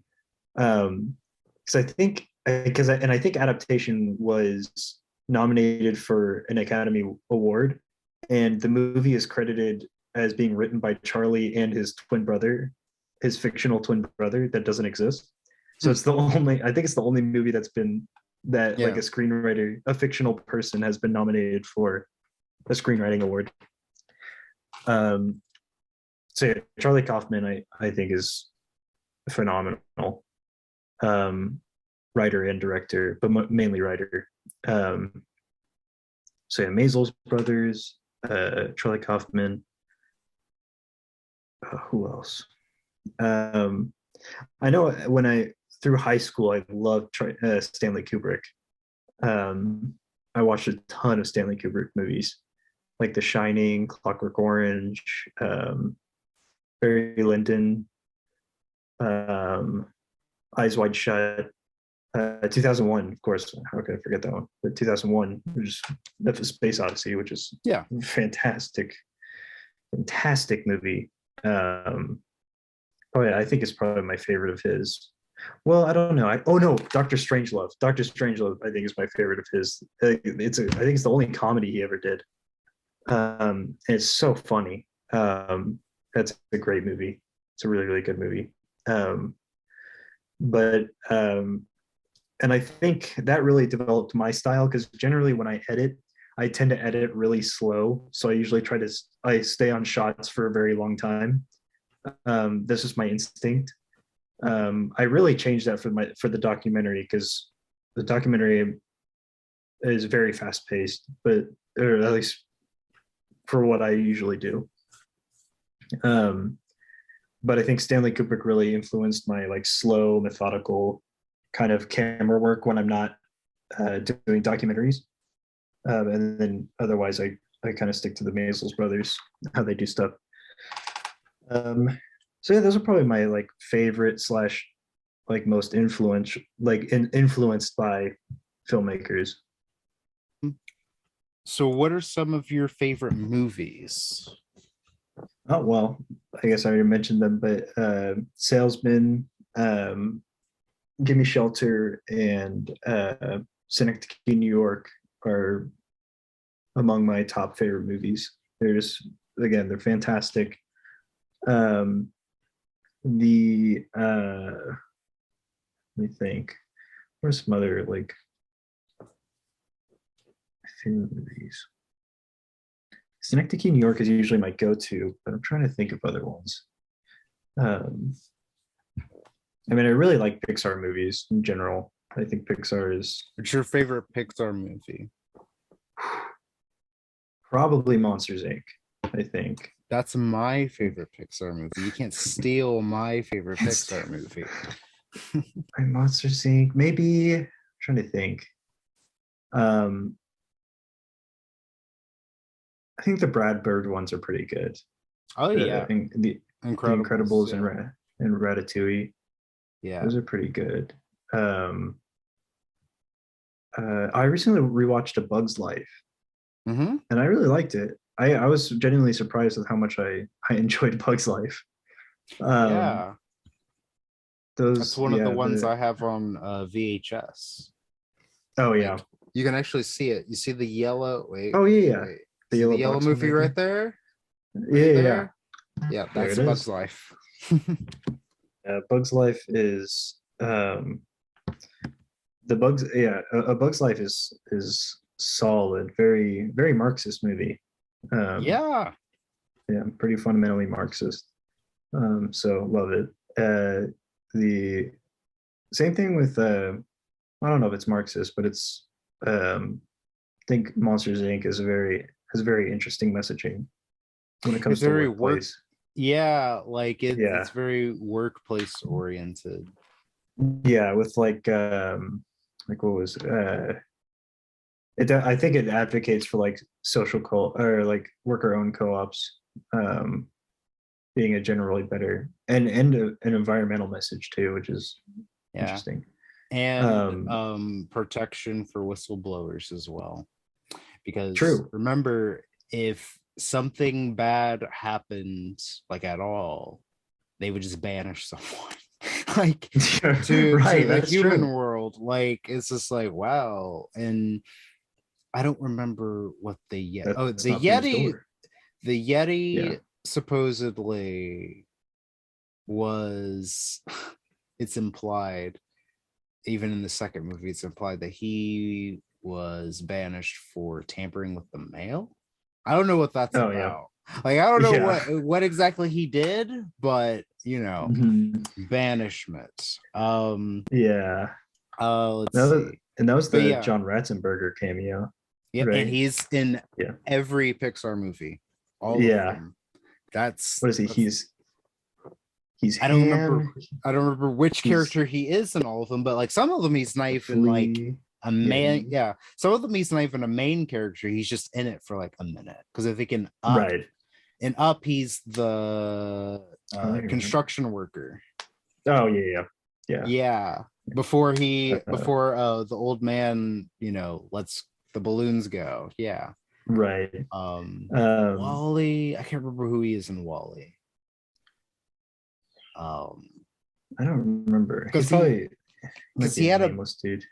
because he had a bigger role in the first handful of Pixar movies, so it's Yeah, because easier he to was pick him out. Ham and the flea and the Yeti. He has that's kind of like a cameo. Yeah, and Um, then what was he in Nemo? oh, he's the bunch of fish. He's like na na na me na na na na me me. You know. Oh yeah. Yeah. He's the School of Fish, yeah. And Yeah. then let's see. Um, And then he was the Underminer in Incredibles. yeah. So In both Underminer. Incredibles movies, if you want to be real about it, because he was at That the is true. beginning. Yeah. And then What in else? Cars, what was he in Cars? Oh, I feel like I remember him in Cars. Oh, he's definitely. I mean, he's in all of them, but what is it? Wait, he wasn't Mac, was he? I think he was actually. Was he? Hold on, I gotta look this up because that's gonna like bother me for the rest of my life. Um he was Mac. He had to be. Wait, Yeah, let me look this up. I think I'm pretty sure he was Cars. Mac. Yeah, he's like, oh, so sleepy. Let's see We here. got a nodder. Yes. Let's see. Yeah. Yep. He Yeah. was Mac. Yep, he's Mac. Yeah. Yep. And Um. then what's the next one? Next movie's Ratatouille, right? Yeah. What is he in? Is he one of the rats? Possibly. I don't remember actually. We just know he's in there somewhere. It's not Cousteau. Yeah, I don't know. I think looking at Brad Bird's movies, I think they they're very interesting in their messaging. Like The Incredibles is definitely a very like authoritarian movie, or like Yeah, the or like very Randian specifically. yeah, because people say that like what is it? People say that it's an implicit representation of like Atlas Shrugged and Yeah, yeah, which it, I kind of see, but I think it's also pretty prevalent. I don't know. Like, I have to think about it a little bit more because the way I see it is I never saw it that way. Even as an adult, I still don't necessarily see it that way because is the point of it to say that because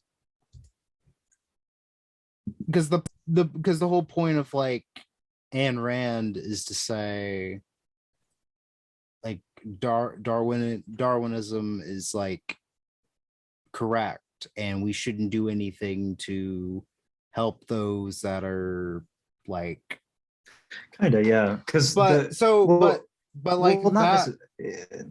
but like It's I think it's a bit more like Randian philosophy is like that there are just magical people, and Mhm. these magic people are so cool and bring so much to the world through their companies.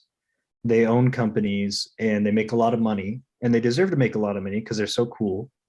And And that's the they way that it is. yeah, Yeah. that's the way that it is. Well, it's And like social like Darwinism, essentially. because in Atlas Yeah. Shrugged, she breaks down society into three classes. There's the world movers, who are like the entrepreneurs. The like I forgot what the middle class is. It's like the, or not the middle class, but it's like the government basically. There's the world movers, who are the entrepreneurs. The like bleeding hearts, pretty much, who are like people who desperately, they want to bring the world movers down and lift the rest of the people up. And then there's everyone else, who are parasites. She just calls them parasites. Yeah. Because they're living off of the world movers.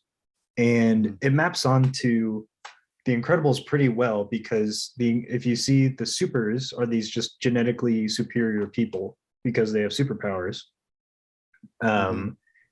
The whole point of the movie is the government coming in and regulating the superheroes, telling them they can't save people, and they can't spring into action whatever they want. They have to have heavy regulation, which Ayn Rand is obviously, she's super libertarian.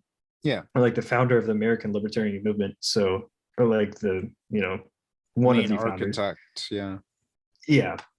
And the the government regulation on superheroes is something that is being actively sought to, that's the creation of the main conflict of the story and Bob's internal arc. But the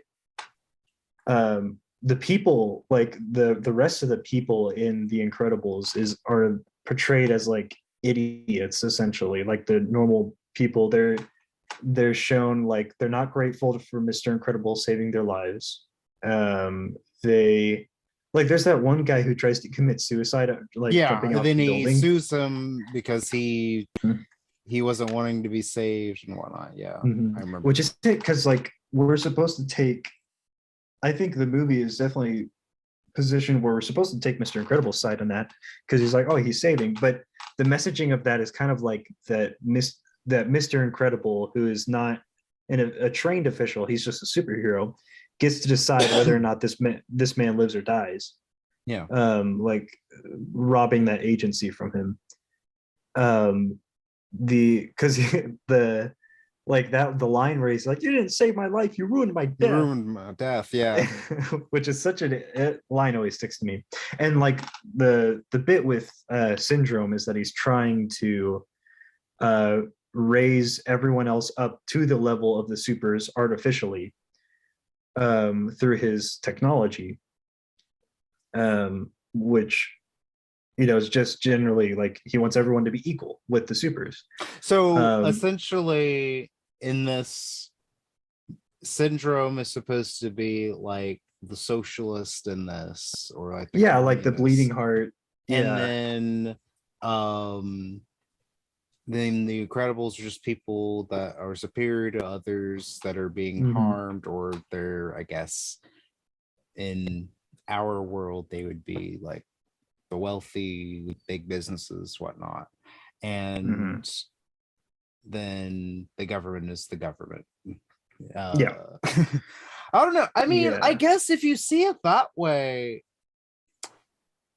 it kind of makes sense, but which at the same time, and there's like even more, like The Incredibles is such an interesting movie because there's even more like complication thrown in when you factor in when The Incredibles takes place, which is like pretty clearly like the 60s. Yeah. That's the style of the movie, the architecture, everything.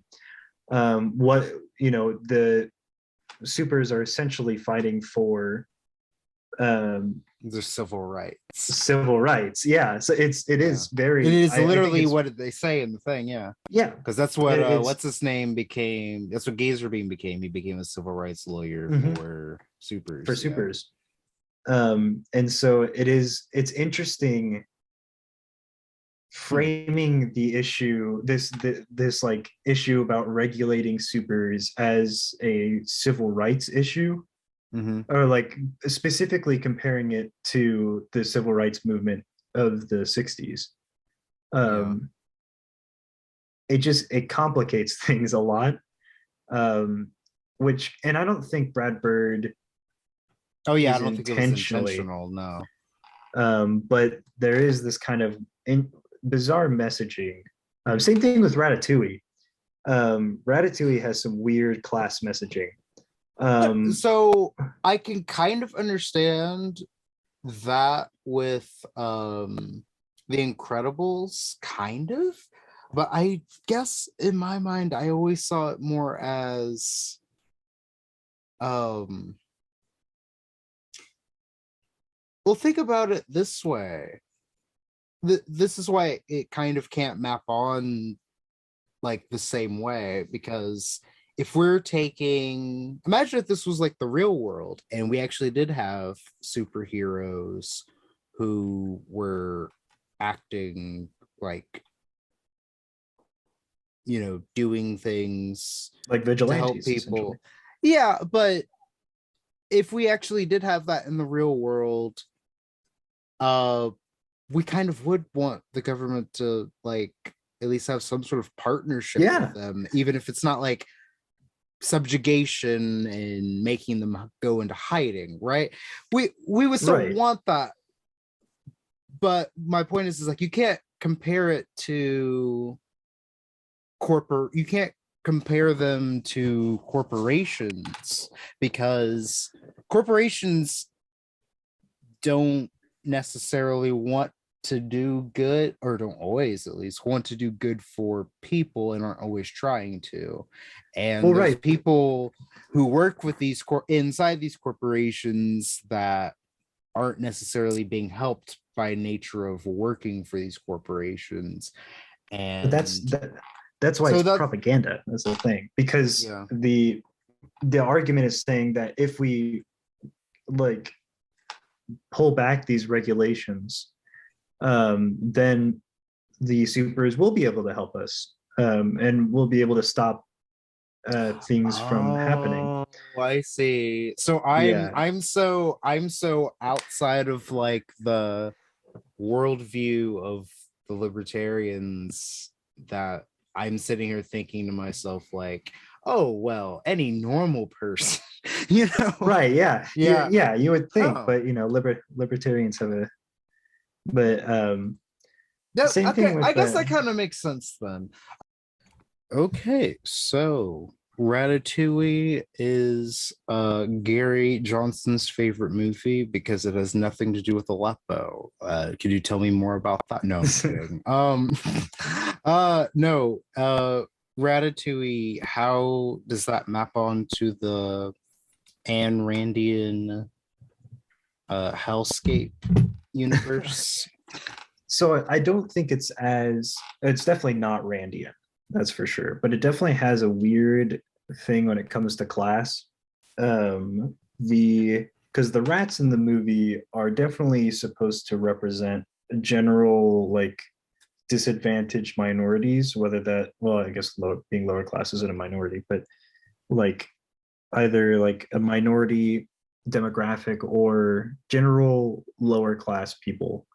The rats are like, society just isn't built for rats in Ratatouille. It's very clear that in general they're treated with open hostility. The And because of this, rats are predisposed to go into crime, to be thieves. Yeah. And which stealing is very, very, very important to Ratatouille. For some reason, it has a weird fixation on stealing. But primarily, with Pixar movies and with Disney movies in general, the ending is supposed to be this idealized version of society that the this initial setup of the movie um, showed the issues with. Like A Bug's Life, we have the ants serving grasshoppers, but then in the end, the ants are working for themselves, not for grasshoppers that are lazy and don't do anything. For What is it?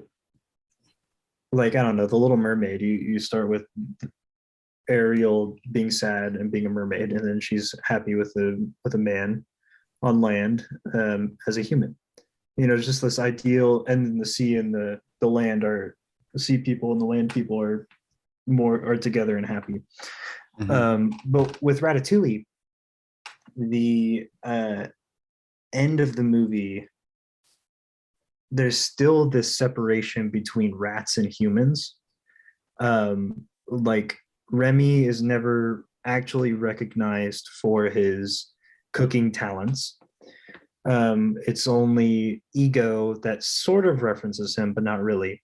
Ego knows that he's there, but it's not clear on whether or not the rest of the humans in the restaurant actually know that a rat is cooking their food. Yeah.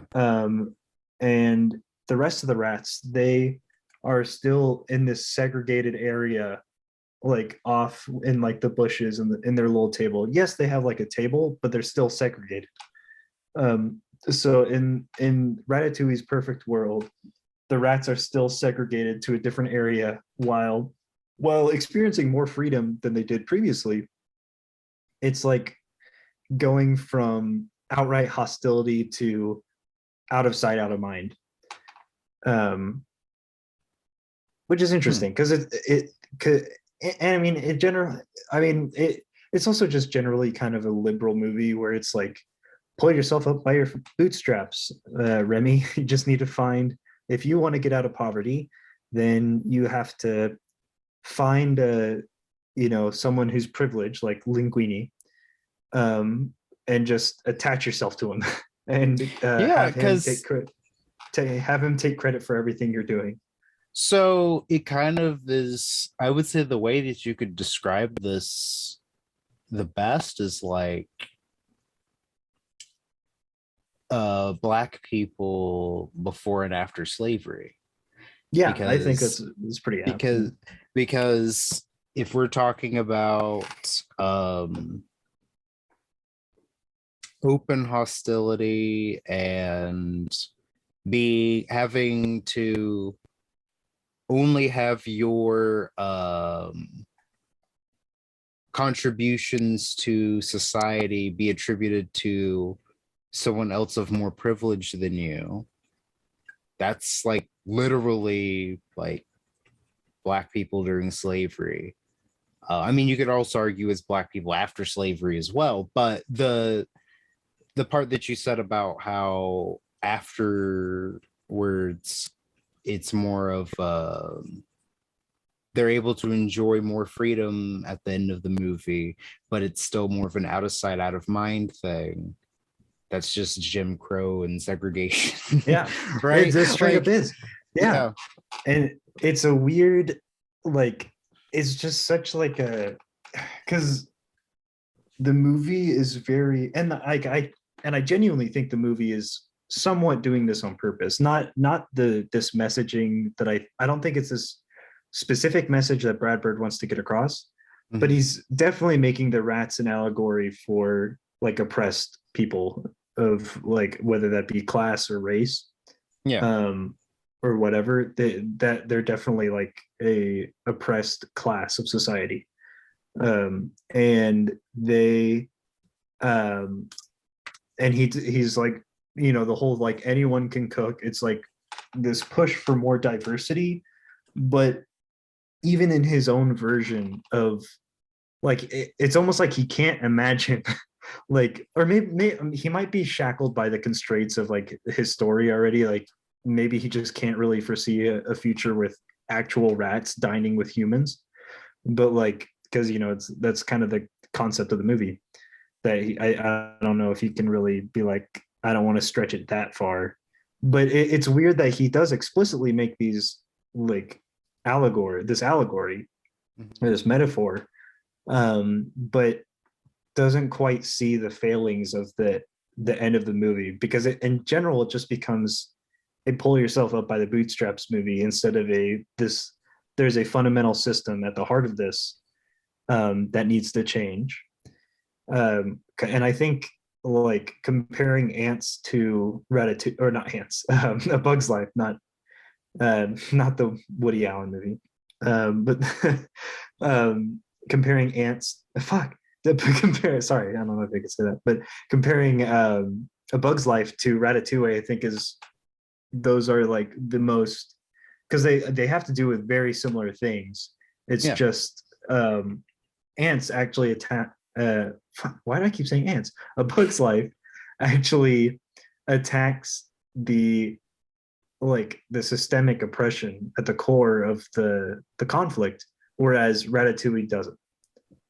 Um, I don't know. It just has this kind of liberal milk toast um, message. Ratatouille does. I never thought about that before. Like I always saw, see, Wally is the one that always gets me because Mhm. the movie came out when I was 10, Yeah. and if I saw it in theaters, and it always scared me because it's got like every horrible thing that will happen already in it. So Yeah. and it's funny because I see people talk about this movie now, and it makes me like want to die because there's people talking about, like, I remember there's this viral tweet last year where someone said, we all saw Wally and y'all are still out here littering. I'm like, you think Wally was just about like littering? Like It's a what? bit Like more than how did you, littering. Yeah. right? I was like, how did you walk away from that movie thinking it was like an anti-littering thing? Like no Yeah. one's just littering, but we still have the same problem that they have in Wally, where there's environmental degradation, we have climate change, and Mhm. we will eventually get to a place where the planet will not be inhabitable anymore. And in Wally, the wealthy people got in a ship and moved to space for like several thousand years or whatever it was. Mhm. And what was it? And the plan was they were going to send a robot back every so often to see if there's any life on planet Earth so it could be sustainable for humans. And then if they found the proof, they would come back and show them, and they would come back.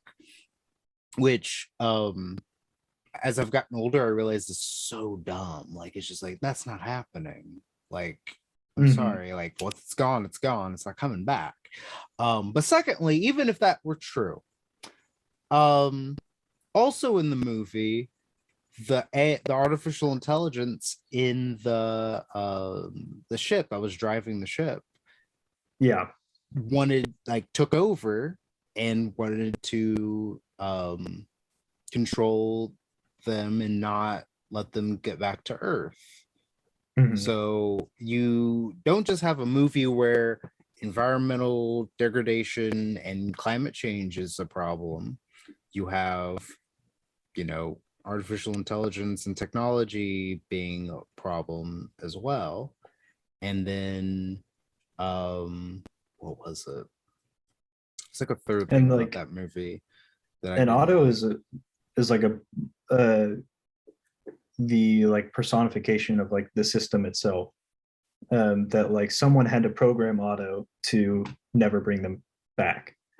And Yeah, so well, no, because it programmed the no, because that's the fit. That's the part about it, is that because it's artificial intelligence, it can outsmart whatever its programming is, because it's hmm, not just a simple machine that you program and it only does XYZ thing, but because it's artificial intelligence, kind of like an iRobot, right? yeah, I was gonna say it's like Yeah, a robot situation.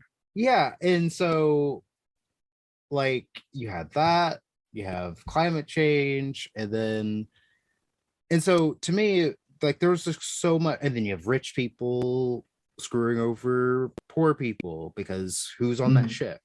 Like, it's not just regular. I mean, it's pretty explicit in the thing. It was the, you know, rich people and powerful people that got on that ship. And yeah, and so when I saw that at age 10, and I was like, oh, I know exactly what this movie is about, and it scares me because I couldn't watch that movie for years without like getting scared, because I already knew what climate change was and what it could do. And seeing that movie, I was just like, that's what's going to happen to us. Like, this is it.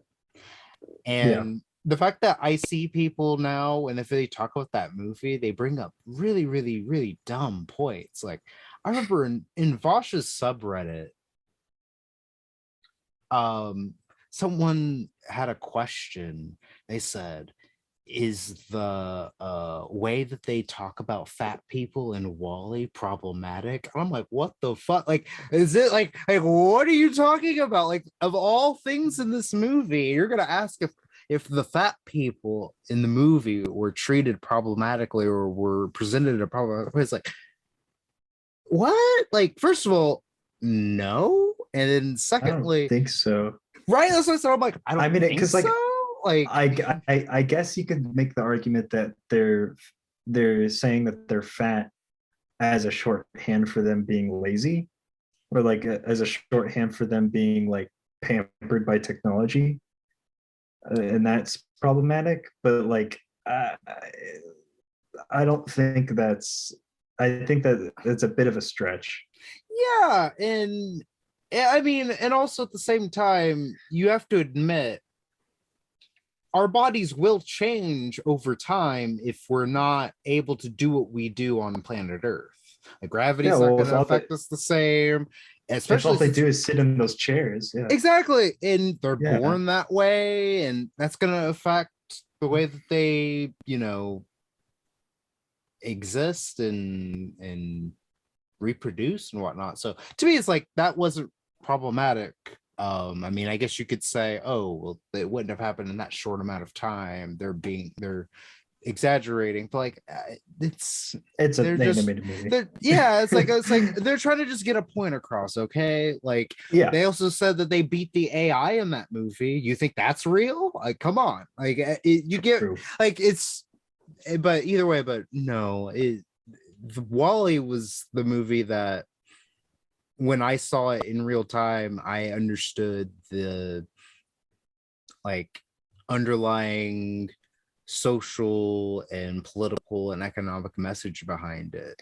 And it scared Yeah, me. Like, and it still it's pretty does. explicit. Yeah, Yeah. And, there hasn't really been a lot of movies like that, at least that scared me like that, because I was like yeah. 10. And It even is. now I look back at it, I'm like, I don't think I would ever show this to my kid. And I mean, It's pretty scary. whenever we have kids, it's more like, that's to them, it's just like, oh, well, this movie predicted the future, essentially. Right. Yeah, honestly, yeah. Yeah, because I was telling the kids the other day at school, like, um, I don't even know how Wally came up, but I was saying like why do you think Elon Musk is doing all this experimental space travel? Like, do you think it's just because like he's just trying to have fun? I mean, like it could be. He's not all that smart a person, but like there's something else to this other than simply he's just curious. There has to be some sort of a reason why we haven't funded NASA and we don't have state sponsored space exploration anymore. And instead, it's just this dumb fuck with a whole bunch of money doing, shoot cars up in space and whatever. Like Yeah. like it, I, I don't know. I feel like whenever think of Wally, I feel like a conspiracy theorist, even though it's like it's all there though. Like I'm Yeah, not it is all there. Yeah. crazy. But Yeah. yeah, what do you think is the least best or like the worst, I guess, Pixar movie? Uh ooh. It's either Brave or The Good Dinosaur. Ooh, Brave. Um Okay. I haven't seen The Good it might be Dinosaur. Brave. So what do you not like about Brave? I've seen Brave a few times. It's just so disjointed. I think it like I mean the production was hell on it. I know that, but like it's just so like it's been a while since I've seen it honestly, but I remember just not liking it in the slightest. The it just feels like three different movies mashed into one because Hmm. um there's like the bear, there's the bear plot, and then now I'm having trouble remembering it, but good dinosaurs. I mean, well, maybe Cars 2, but Cars 2 is kind of Like enjoyable. So Cars 2 is usually my go-to when it comes to bad Pixar movies mhm. because I don't really I think people overstate how bad it is. Yeah, I think so too, honestly, because yeah, it's like a, I don't know, It's it's like for a it's Pixar movie, it's bad, but I yes. think it's kind of like average kid schlock. Yeah, because I It's kind of funny. So, it's not a movie that I say I want to rewatch or watch a lot. Um, but it's also not like the worst thing ever either. But I yeah. usually that's usually my go-to when people ask me what do I think is like the worst one. Um, Hmm. because I think Brave, I need to rewatch Brave because I probably haven't seen Brave in like 10 years. It's been a long time, but I just remember it feeling very disjointed. Um, like I think because like the main conflict is like her and her mom. Like she doesn't want to be a princess, or like this the like societally expected thing of a princess, but her mom wants her to be. Then her mom gets turned into a bear. And there's not really like, I don't know. It just doesn't feel like there's a connection between her mom turning into a bear Mhm. and having her trying to figure out how to um, fix her mom, and the arc of her not wanting to be a traditional princess. Mhm. Because So like go ahead. because by the end of the movie, she like her skills as not being a traditional princess is, that identity gets solidified for her, that she's not a traditional princess, she's married a so it's not much of an arc. I think she recognizes the value in being in traditional values for princess of being a princess. Mhm. If I'm right, I mean, I also haven't seen it in a very long time, so I might be remembering it wrong. Yeah. But I don't know, it just, the whole thing just doesn't seem like it's very cohesive. Um, anyway, Yeah, I think what Pixar needs to do to make up for Brave, they need to make a Brave 2 where Meredith's like way like in the future, like great something granddaughter is like the leader of the Scottish National Party in like 2030, and they win a like in the UK they win the Labour Party wins the UK general election with the help of the SNP making a coalition with them, and uh Meredith's great granddaughter gets to be deputy prime minister and gets to hold a referendum for Scottish independence. That's what they need to do to make up that'd be for pretty the good. first Brave, because that would be kind of cool. Like That would be kind of honestly, cool. um, Yeah. but but no, the thing. Have you ever heard of the Pixar theory? Yes. Yeah. The like I love that. I found out about that when I got to college and started being able to look at YouTube.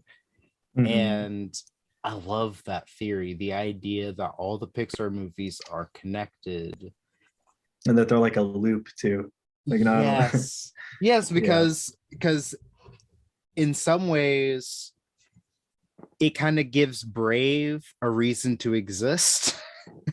Because Yeah. and the like the bear thing, like you said, it kind of makes the bear thing make sense because they say Yeah. that In that large theory.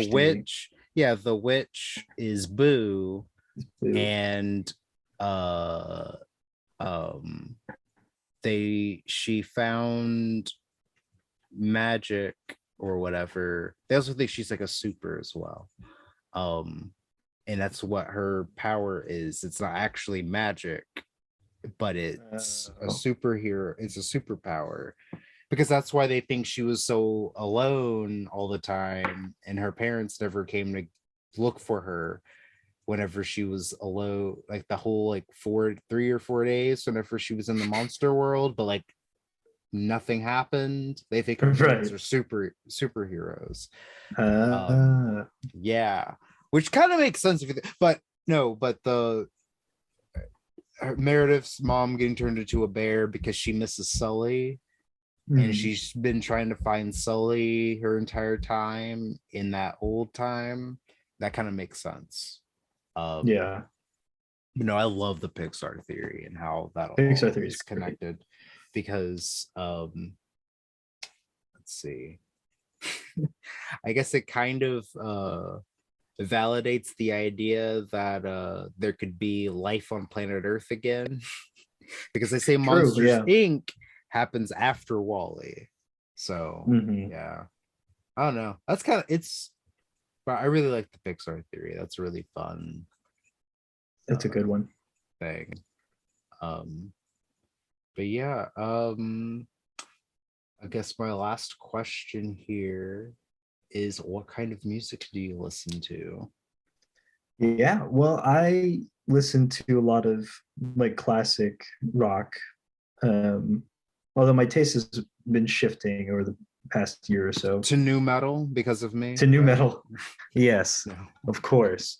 I I mean, I listen to all sorts of stuff. Honestly, I mean, I mainly fluctuate between classic rock and like musicals. Honestly, I listen to a lot of show tunes.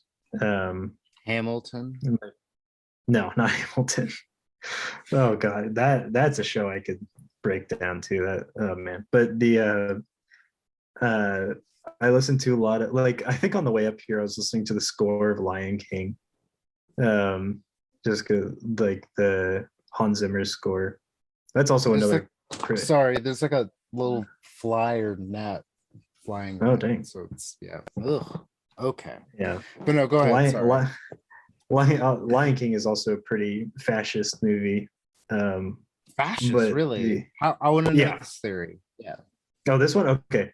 Well, this one's I think this one's pretty overt because I mean, first of all, it's a monarchy, right? So yeah, there you go. But not only that, but there's like the idea of like Simba is like the natural king, like the right king. Not only is he, and it's like it's not only that like um that like he has good policies or like he changes things like after Scar's reign, he like changes things. It's like immediately, like once he takes place on Pride Rock, everything's back to normal. Like the circle of life is put back in Yeah. place. Like and that like the whole like circle of life like centers on the king and who the king is. So it might not be fascist as much as like I maybe like monarcho-fascist. I don't know. Like Well, generally, it's like divine rule or whatever that pretty phrase is much, called. yeah, Yeah. yeah. Define like this, like because especially in that like the play with the awesome Hans Zimmer score, where he's like walking up Pride Rock and like it's after it was like bathed in fire, and then like rain starts pouring down to like wash away the fire. It's like this baptism or like renewal in like um, Simba reclaiming the throne. The idea of the circle of life in general is kind of like weird because it's like Mufasa's like, well, or Simba's like, don't we eat the antelope? Like, why are they? Why aren't we just better than them? And Mufasa's like, well, listen, we die, and then our body become the grass. The grass feed the antelope, which is kind of a weird justification Yeah. as eating antelope and essentially treating them as like second class citizens in this like society, at least compared to the lions. Um, there's something weird going on with the hyenas. The To there's say the least. yeah, there's I mean they're all played by like non-white voice actors if I recall. Like there's Whoopi Yeah. Goldberg and who's the other Cheech, guy? Marin, and Chong. Yeah, It's that's Cheech right. and Chong, right? Yeah, Or yeah, yeah. just It's Cheech and Cheech? Chong. Yeah. Okay, I yeah, think it's yeah. it's both of them. The like hyenas are like irresponsible with like they're not good at handling their food. And they laugh Um, too much and they're too loud. yeah, yeah. Like there is this I didn't stereotyping even think and about like that before. and not I only that, have heard again, people say that Scar is black though. That is oh something really? that a lot of black people That have commented and said. Like when people say like, "What's a I think he's character?" gay for sure. Okay, I didn't I think think about that he's definitely queer coded. because I like I when people do those tweet threads where they say, "What's a character? What's a cartoon character that you think uh he's black. think is black, even though like they're They're like not like an yeah they're like animal a or yeah something. Like or they're not like an animate object, I guess. But yeah, right. Scar's one that comes up a lot. I But know people the say thing that that you about said about the thing that you said about the hyenas, that makes a lot of sense too. um and like and especially because they take over the pride lands and they just absolutely ruin it. Yeah. Like there's nothing left to hunt. It's kind of weird and like cause, especially because I think there's pretty specifically tying them to minorities like at least at least they're using a lot of shorthand to kind of associate them with minorities.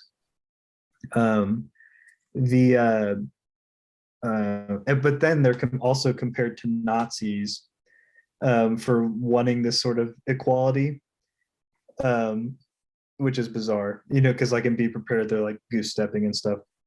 um the uh which again, like if we look at Scar, Scar could possibly you could possibly see Scar. I mean, this might be just me reading too much into it, but you could see Scar as being a Democrat, like how Republicans view Democrats as like these people who are like maliciously trying to manipulate minorities so they can gain power for themselves.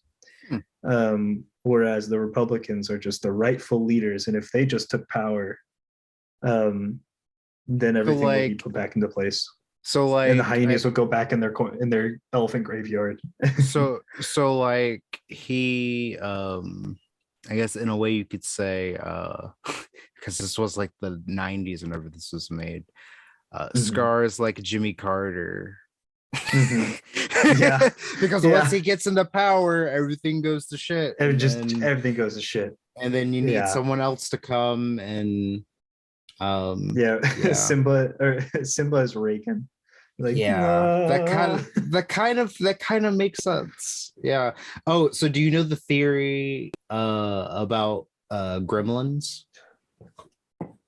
No, what is that one? So do you know the movie Gremlins though? Yeah, yeah, Okay, so the gremlins were supposed to be black people. Think about it. yeah.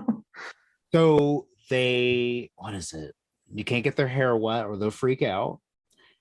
What is it that they eat? What is it? There's something You that they just can't. eat. You can't feed them after midnight. Yeah, and what else was there about them? There's a couple other things about them that like Can't get them were wet, and you can't feed yeah. them after midnight.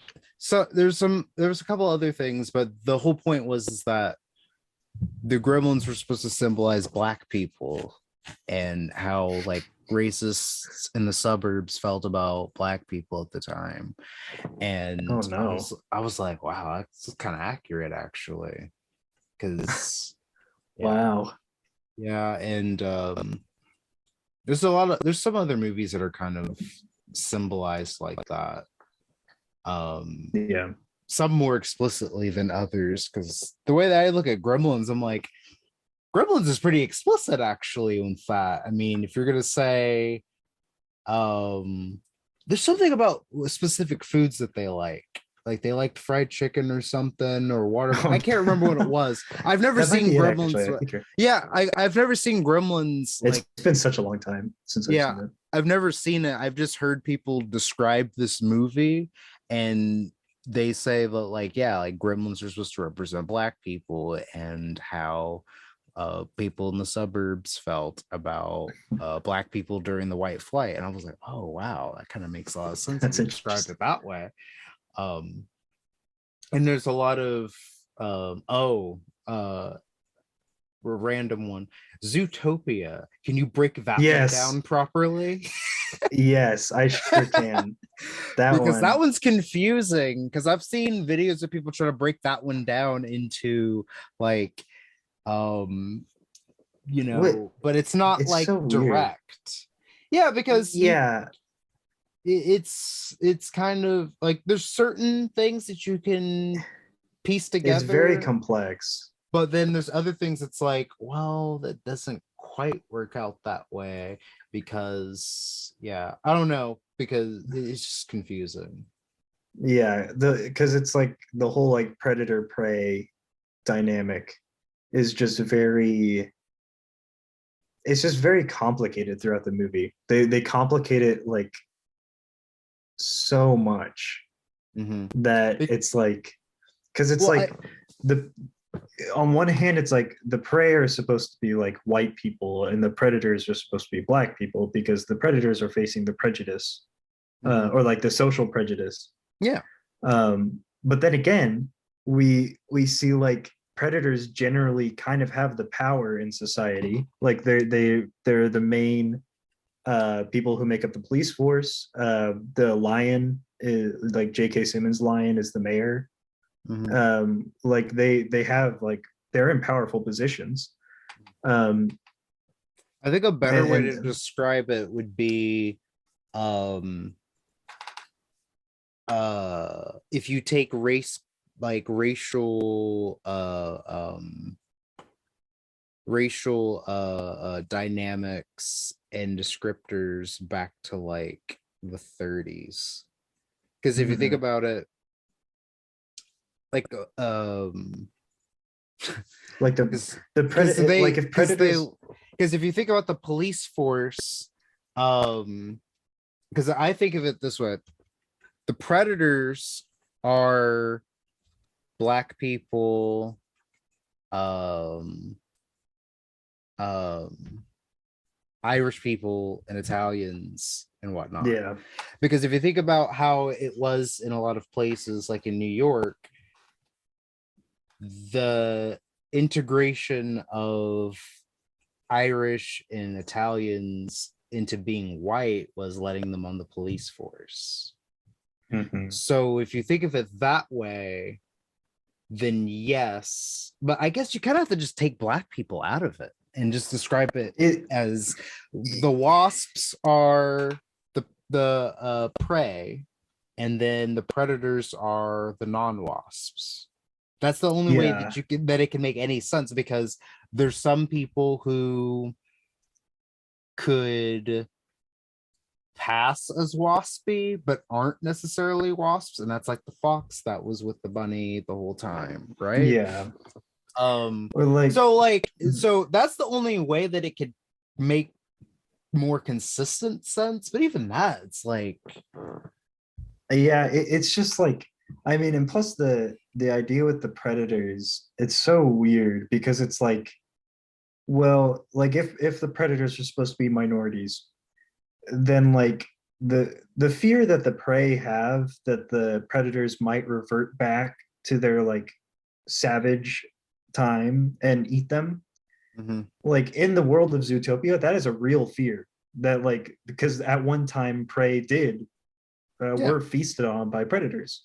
mhm, Um, but if you map that on to like real life and you say like, well, minorities did have this history of attacking white people and eating them, or like just they have this violent like biological need to attack mhm, white people, yeah, and white people are just like these defenseless mhm.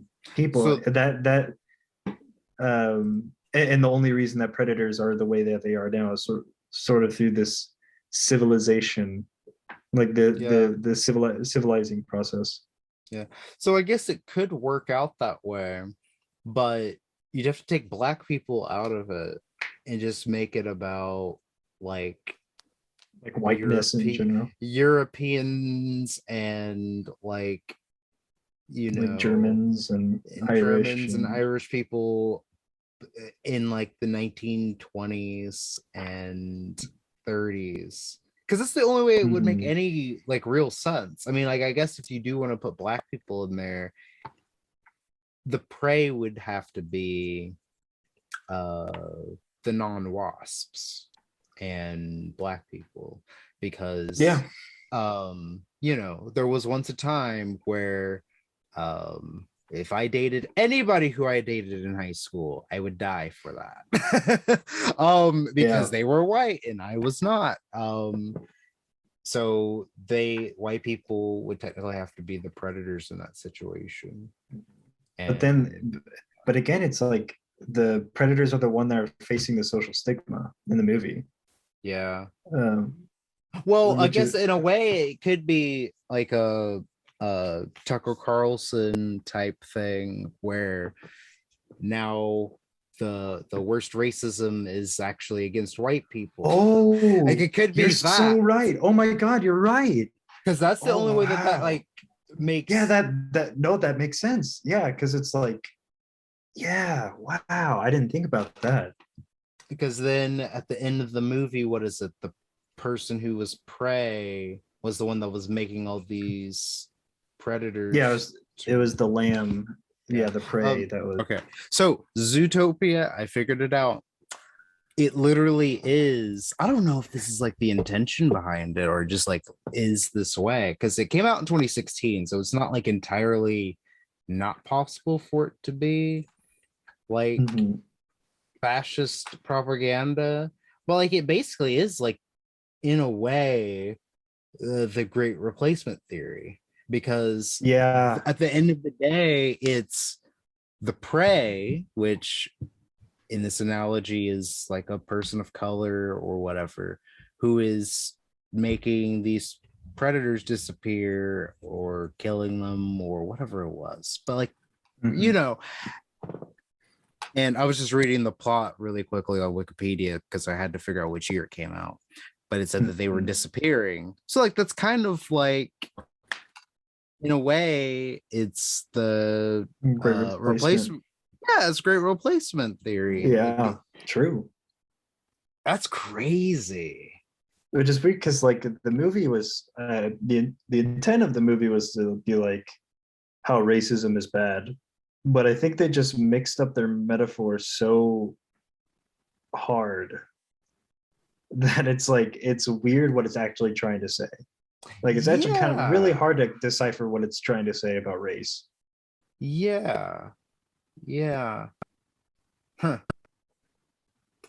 Um, wow. Huh. Yeah. Well, let's see. Um, oh yeah, we this is like the Oh last yeah, question. We were talking about what music you listen to when we got off talking about how Zootopia was co-written by Tucker Carlson 6 years ago. true. Um, but no, yeah, music you listen to. Which classic rock bands, or what do you I consider to be classic rock? I guess. um yeah, I listen to a lot of the Beach Boys, Oh, so Rolling classic, Stone. classic. Okay. Yeah. Beach Boys, Beatles, Rolling Stones. And then I dive into psychedelic with Pink Floyd and a little bit of Jimi Hendrix. Um, That's cool. but a lot of Pink Floyd.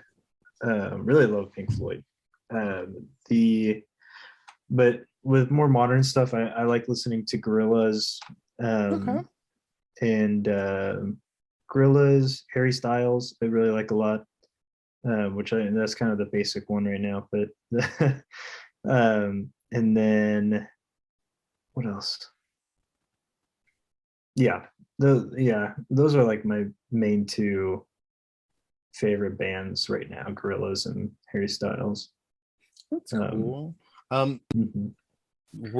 Have you ever gotten into any like 60s and 70s funk music? Not really. I mean, the closest would be like James Brown. Yeah. Um, the Probably like James Brown. Um, oh, I guess as a side, I do really like old like 50s doo-wop bands, like the Temptations. Yeah. I love the Temptations. My dad had two like Temptation CDs in his car that eventually he gave to me, and the car, well, including the CDs, but um, so I had always like whenever I drive to like cross country practice in the mornings, whenever because I did cross country in high school, Mhm. I'd listen to the Temptations. So I have like those two CDs like committed to memory of like Temptation songs. Um, but yeah, I really like the Temptations. What James Brown stuff do you like?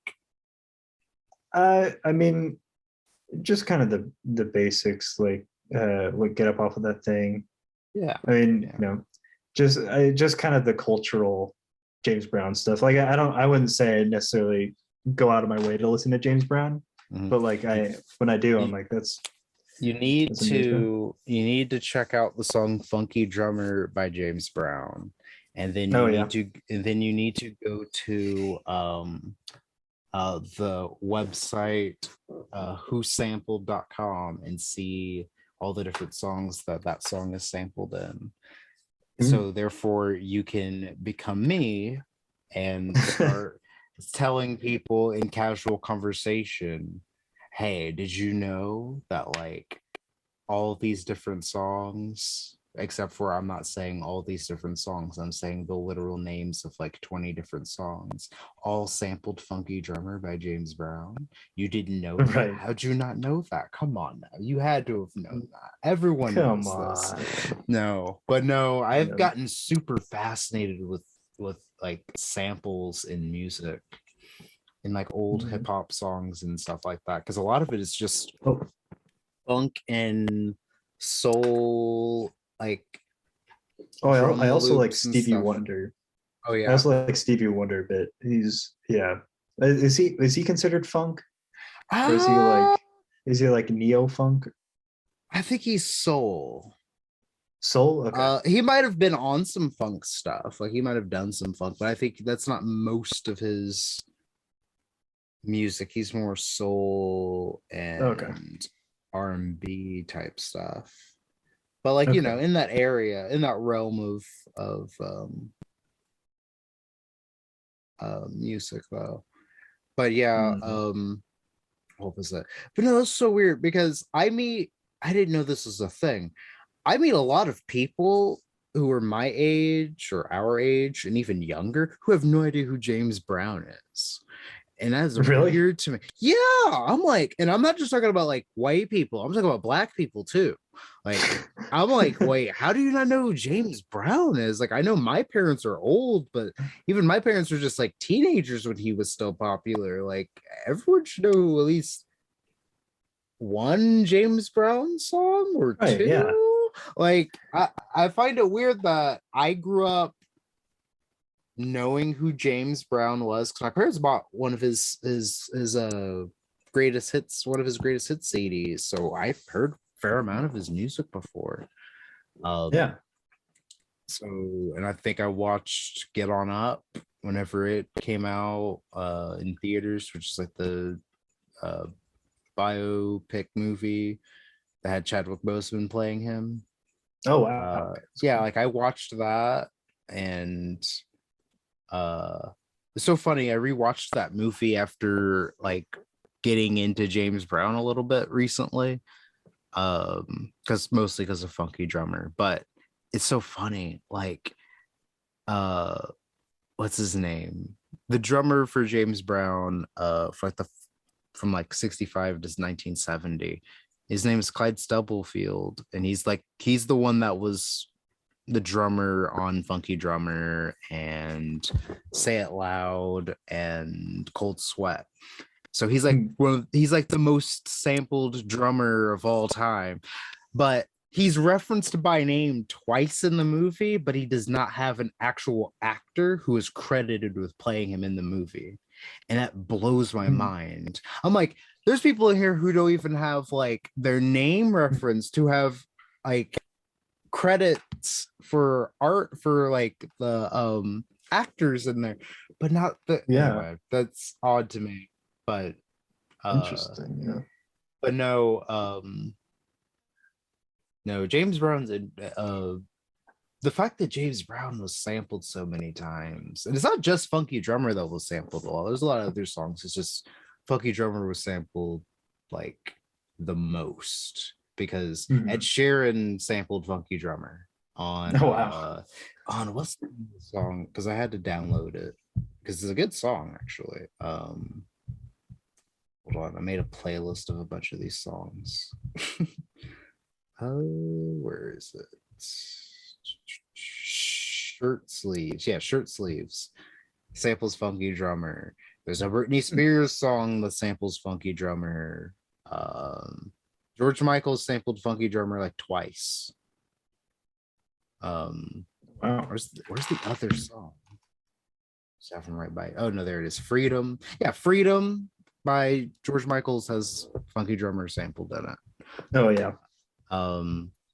There's like 3 different Beastie Boys songs that have it sampled in there. Basically Public Enemy's entire early discography is just Funky Drummer samples. That's it. It's in Fight the Power, it's in Rebel Without a Pause, it's in Bring the Noise. Okay, the funny story about Bring the Noise though is that they said that while recording the sample was accidentally added to the song, but then they decided to go ahead and keep it in there, and then Chuck D re-recorded the lyrics to the rhythm to match the song, the sample. And I was like, that's not an accident. You guys already sampled it 5 or 6 other times on the album. You're just gonna tell me that was an accident? Sure, okay. Alanis Morissette sampled Funky Drummer on her first album. LL Cool J sampled it in a couple of songs. Like everyone sampled it. Eminem sampled it. Like wow. Yeah. Well, technically Eminem, when he sampled it, well, first of all, as a solo artist, it was sampled in his BET Cypher in like 2009, and then it was when he was with Bad Meets Evil with Royce da 5'9", it was sampled in Living Proof, which is funny because I've been listening to that song since I was like a kid. But yeah, like it's sampled in so many different songs, like it's insane. But no, I don't even remember what I was gonna ask after that. Yeah, see, you probably have another rant of me recorded just talking about that sample. Probably. I think I do actually, yeah. You probably do, because it's something I've mentioned a lot and people can't ever get me to not talk about it. Oh no, you should have saw this. I was at the bank the other day and the song came on. And it was like from like the 70s or something. It was an old song. And I was thinking in my head, I was like, oh, I know what song this is sampled in. Am I gonna ask the bank teller if they know? and then like right before I left, I said, and the bank teller, she was like an older woman, so like she was definitely alive when the song came out. Not the song that was sampled, well, probably, but not. She wouldn't have remembered it if she was alive for that song to be out. But like the song that it was sampled in, she was definitely alive to be able to remember it. And I asked her, I was like, hey, do you remember this song? And she's like, yeah. And then I was like, this song that's playing right now, it was sampled in that song. She's like, oh, you're right. And I'm like, see, I knew I should have said something, and I wouldn't have Yeah. sounded insane by bringing this random thing up that I know. But no, but no, I've been obsessed with samples and stuff like that lately. Yeah. Oh, another good group that's like funk and soul from that time is Sly and the Family Stone. Oh yeah. They're good. A lot of good hits from them. Also, they were sampled a whole bunch. There's like an entire like Beastie Boys song that's just one of their songs mixed with like a bunch of other samples. But anyway, enough talking about this. What do you think of Eminem? And yeah, what do you think of Eminem? Eminem. Yeah. Eminem's good. I've never been a huge fan of Eminem. I like some of his songs though. I think I think um I think his freestyle is a little cringe sometimes, but Well, the songs are pretty nowadays good. it is. Yes, Nowadays it's nowadays it freestyle is. is cringe. It was great back in the day, but now it's just like, oh no, you cannot do that, please. No. Yeah. Is there any rap or rap artists that you were ever into? Let me think. Trying to think. If there was, I used to whenever I was like a bit like younger, used to listen to Christian rap a lot, like Lecrae. Yeah. Um, Were you ever into DC Talk? no, Okay. Do you know I who they don't. are? I don't know who that is. No. Oh, okay. They're like a Christian like rap group from like the Mhm. 90s. They also sampled Funky Drummer in a couple of songs. So anyway, Mhm. um but I do. no, I mean, I like Snoop Dogg generally. mhm. And like the Wu Tang. Um, and then uh, I'm trying to think of like. I mean, Run DMC is a classic. Um, the but no, not like I think the closest thing was like I mean this is I was thinking Childish Gambino, but that's more R&B. Yeah. Like his new what was that album that he dropped at the beginning of 2020? It was like 31720. That was a good album. I listened to that album quite a bit. That's really it. Yeah. Hmm. And have you decided to buy Limp Bizkit's entire discography on CD and or vinyl as a result of doing this documentary? Yeah, I am closer to considering it than I was Oh, before. okay. That's for sure. That's a win. Um, Mhm. yeah, we have to make sure chocolate starfish and the hard rock flavored water goes 7 times platinum, so it can True. match significant other, which is 7 times platinum. Although Chocolate Yeah. Starfish is still the fastest selling rock album of all time. So I think that will always stay. That's kind of funny though, because those records will only like they can't be beaten because of how we consume music these days. Yeah. Like there are some out like they do have like the streaming equivalents to a sale. Hmm. But even those can't like it's rare that anything would ever match up to that. Like I've even Yeah. looked it up to see if any newer albums have gotten close to breaking Limp Bizkit's record, and I don't think any like rock albums have at all. But yeah. Yeah. But this has been really fun. Yeah. It has been. Thank you so much for coming on and for reaching No, thanks out for to having me. me 8 months ago to do the documentary, and it has meant a lot to me that someone was thought that I was interesting and worthy enough to have a not just a documentary, but like this was for a grade. Like you could have like failed at this and not been able to graduate, yet you decided Yeah. to do it over me, and that's something I'll like never be able to like comprehend in a good way. But like, Yeah. um, but where can we find you on social media, and what are you currently working on besides hopefully doing more of the documentary? Yeah. So currently I'm just freelancing right now, just doing general videography, um, plus like just personal projects. But yeah, you can find me on Instagram at Leof Garrying Ford. That's LeofGarryingFord. And then on Twitter at pdower37, pretty sure. Yeah. And then uh, I have an art Instagram account that you can follow. It's Breath of the Mild with underscore Breath of the Mild, underscores with all the spaces and then underscore at the end. Breath of the Mild. That's where I post a lot of photos, like short experimental films, fun stuff like that. Yeah. All right.